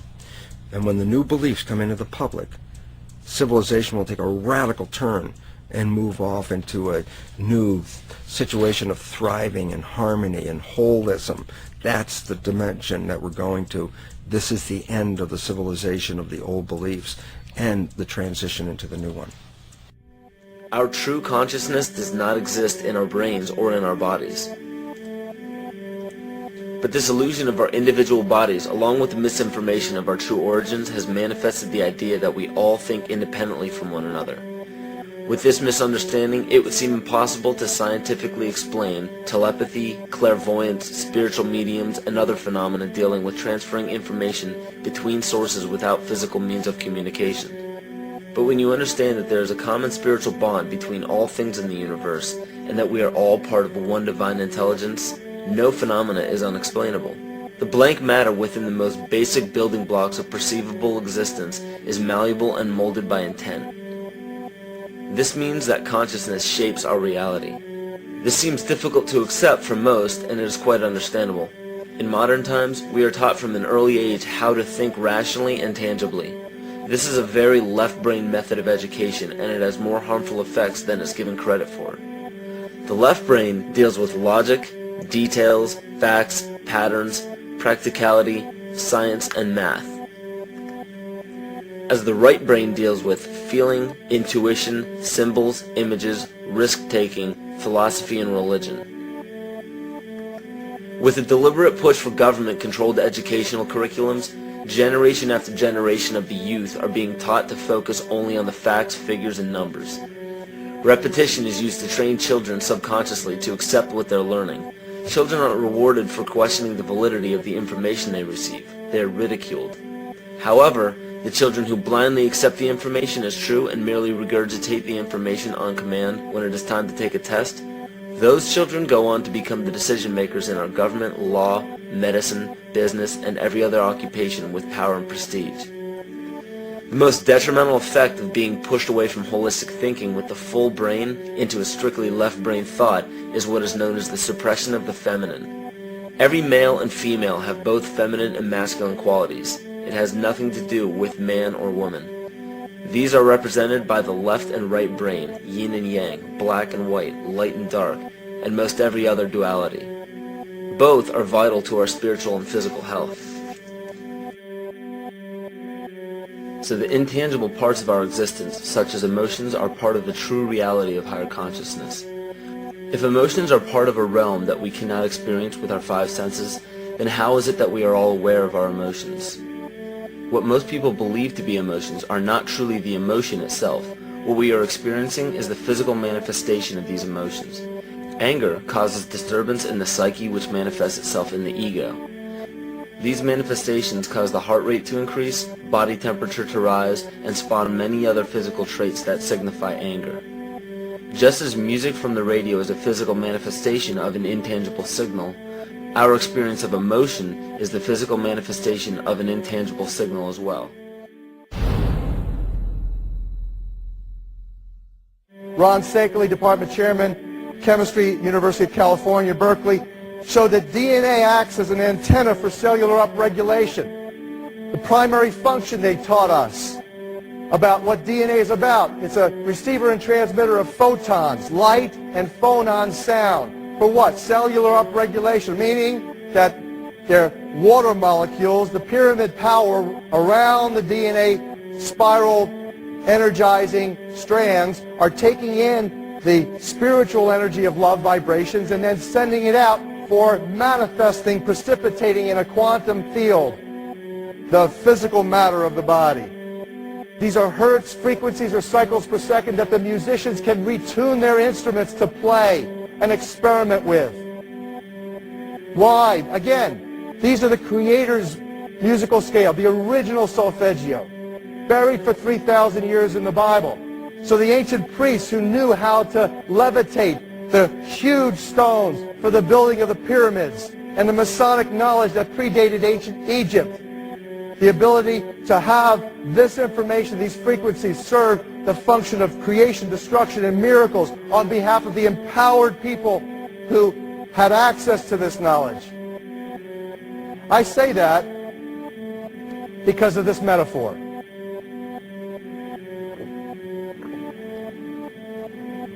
This is the difference between the power of our Creator and anything else, particularly evil.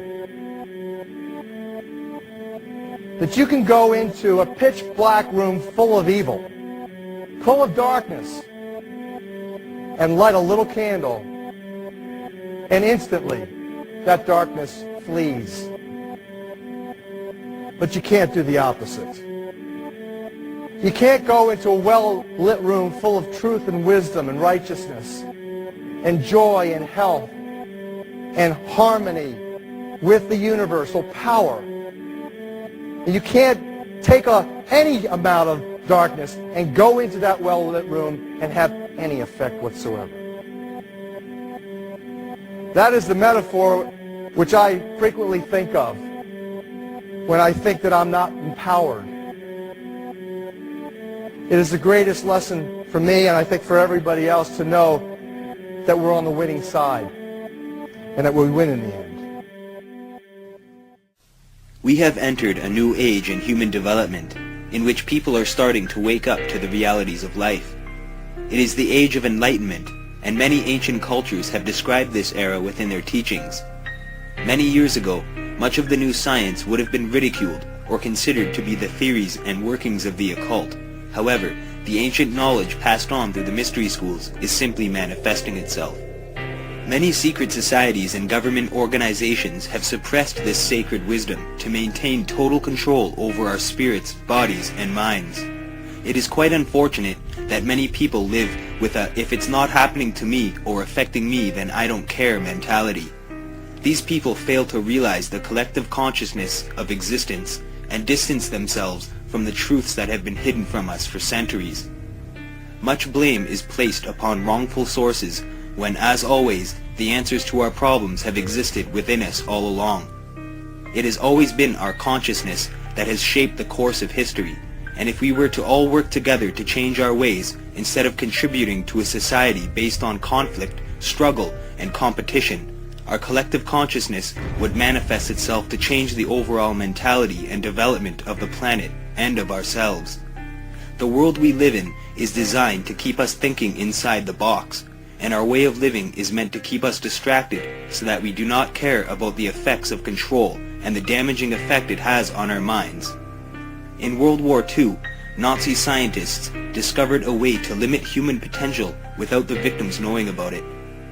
These experiments proved that by administering fluoride into the water supply, people then became very passive, less aggressive, forgetful, and easily controllable. The fluoride affects a part of the brain called the pineal gland, which is responsible for producing melatonin and is considered to be a vital part of the brain responsible for our connection to the spiritual realm. It is not as common in Europe.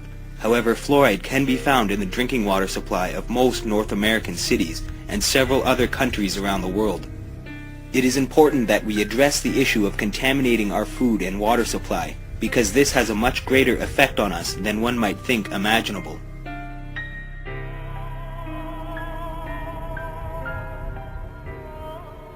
The fluoridation of the US's water supply has been going on for over 50 years.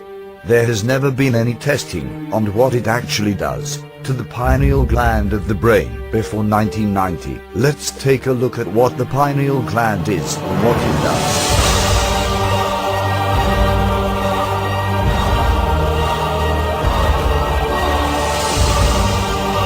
The pineal gland, also called the pineal body, epiphysis cerebri, epiphysis, or the third eye. It produces melatonin, a hormone that affects the modulation of wake, sleep patterns, and photoperiodic, or seasonal functions. It is and is located near to the center of the brain, between the two hemispheres, tucked in a groove where the two rounded thalamic bodies join. The pineal gland is reddish-gray, shaped like a tiny pine cone, and about the size of a pea, 8 mm in humans. It is often seen in plain skull X-rays, as it is often calcified. Calcification is typically due to intake of the fluoride found in water and toothpaste.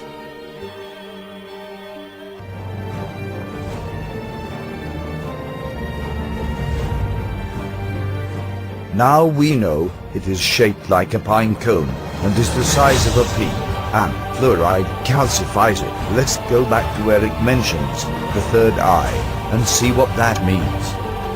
The third eye, also known as the inner eye, is a mystical and esoteric concept referring, in part to the ajna, brow, or chakra, in certain Eastern and Western spiritual traditions.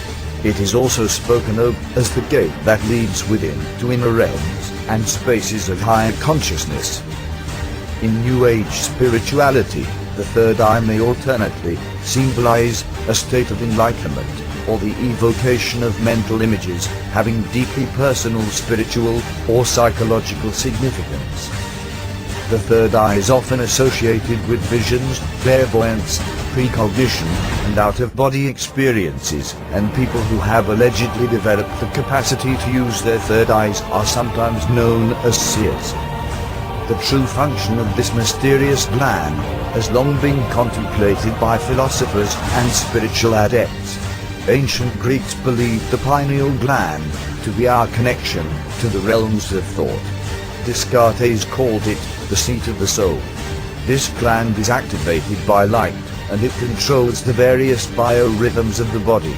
It works in harmony with the hypothalamus gland, which directs the body's thirst, hunger, sexual desire, and the biological clock that determines our aging process. When the pineal gland awakens, one feels a pressure at the base of the brain. This pressure will often be experienced when connecting to higher frequency. A head injury can also activate the third eye. while the physiological function of the pineal gland has been unknown until recent times. Mystical traditions and esoteric schools have long known this area in the middle of the brain to be the connecting link between the physical and spiritual worlds.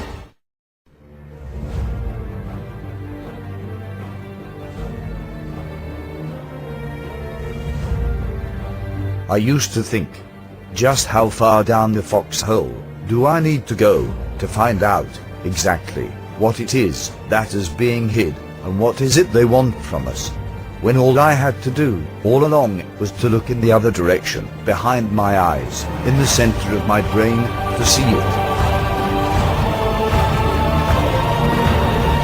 It all makes perfect sense now.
The dream world, or the ethereal, plays a very important role in all of this and has been a sacred part of nearly all ancient cultures found throughout history.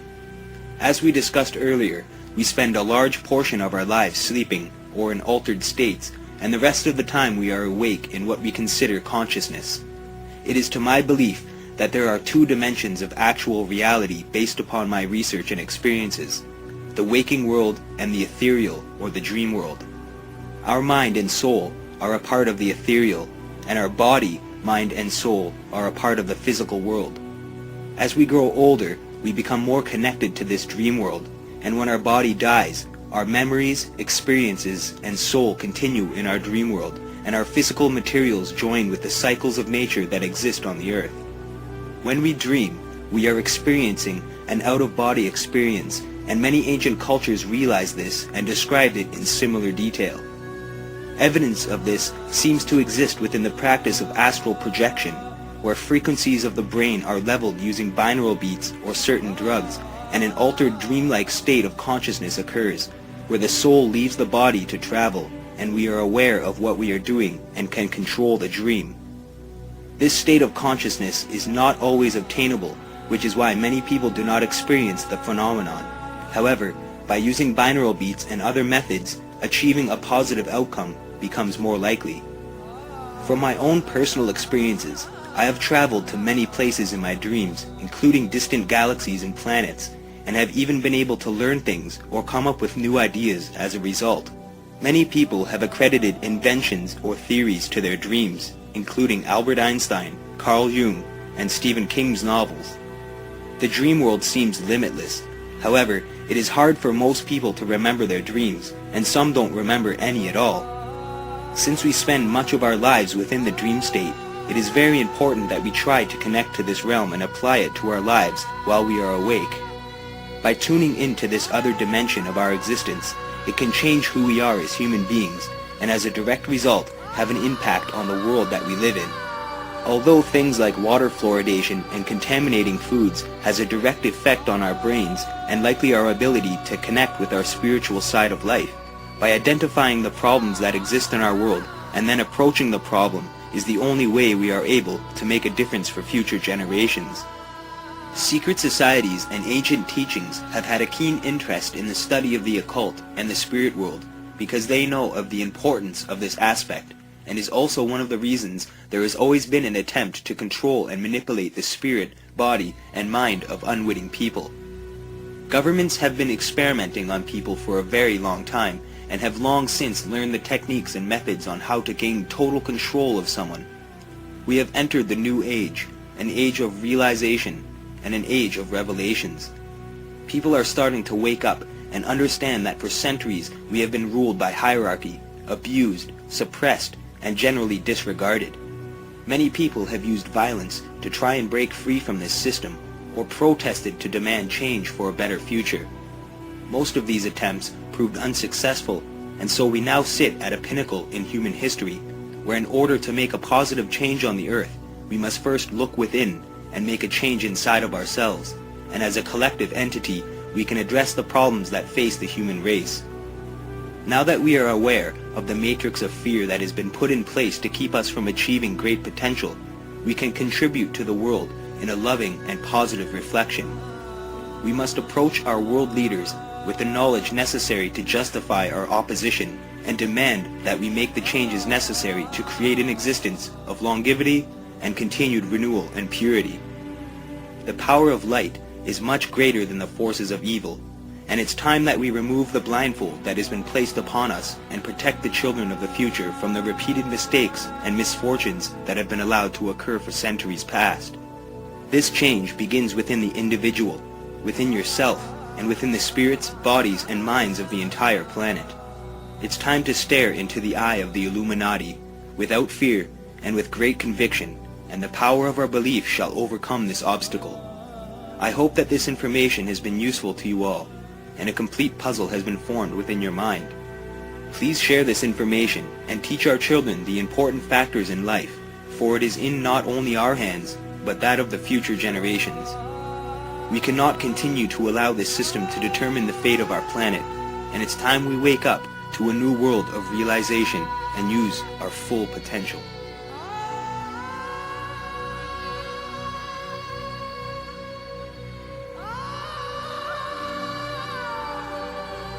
The dictator of Tomania, the conqueror of Austerlitz, the future emperor of the world. Speak. I can't. You must. It's our only hope.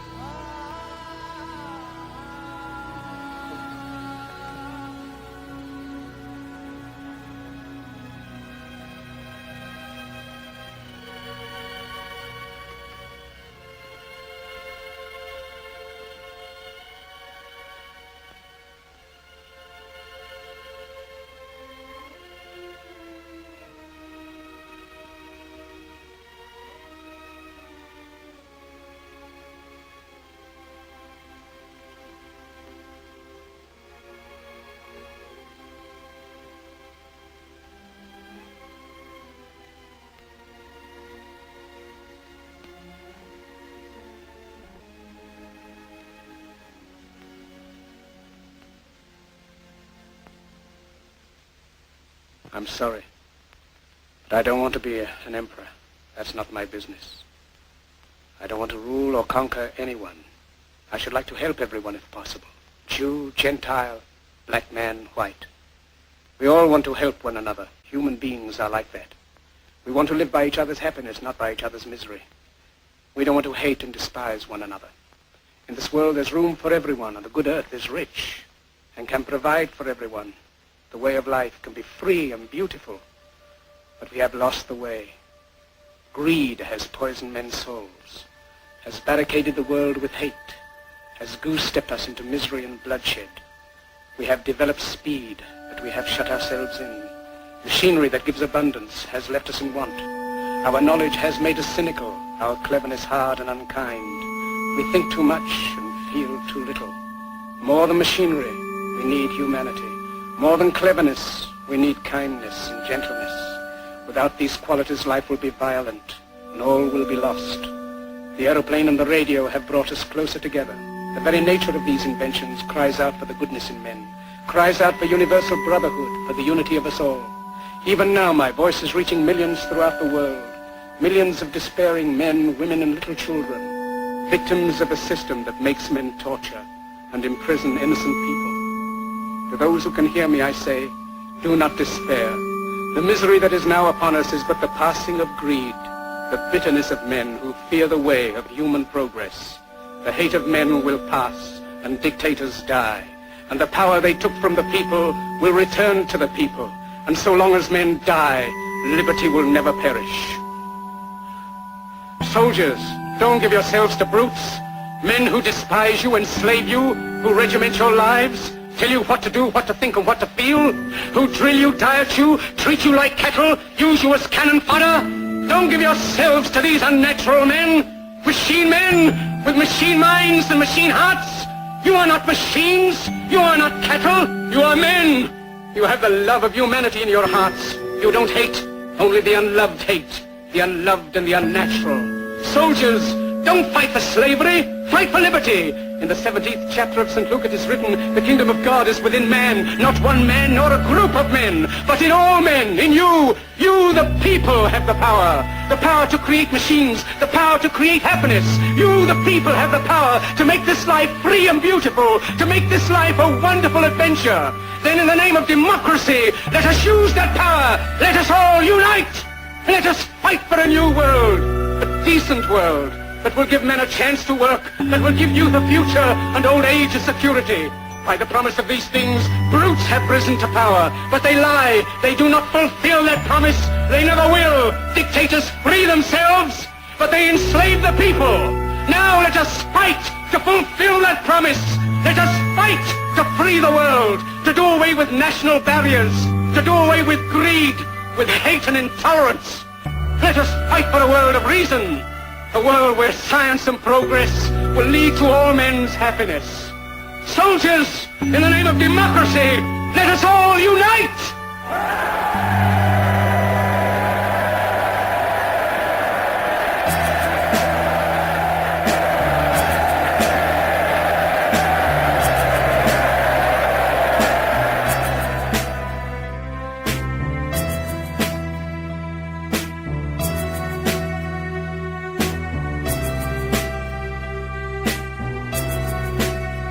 What? Oh, really? God, the inside of the hoodie, everybody. Take a moment. What is it? Making the world more open and connected. Oh my God, it's like a secret vault. Look at that, making the world open and connected, stream, graph, platform, and this weird symbol in the middle that is probably for the Illuminati. Confide in me and tell me why the worthless never die. And tell to me, my darling, why we cast our pearls to swine. Please come to me and show me why the dead refuse to bleed. Why nothing lasts forever and the past can be retrieved. I am the Alpha, I am the Omega, I am the beginning and the end. I am the answer, I am the enigma, I am the flame which never ends. No love will ever save you, no kisses are too deep. No cross will give you answers or satisfy your needs. No faith will give you pleasure that takes away the pain. But hate will give you meaning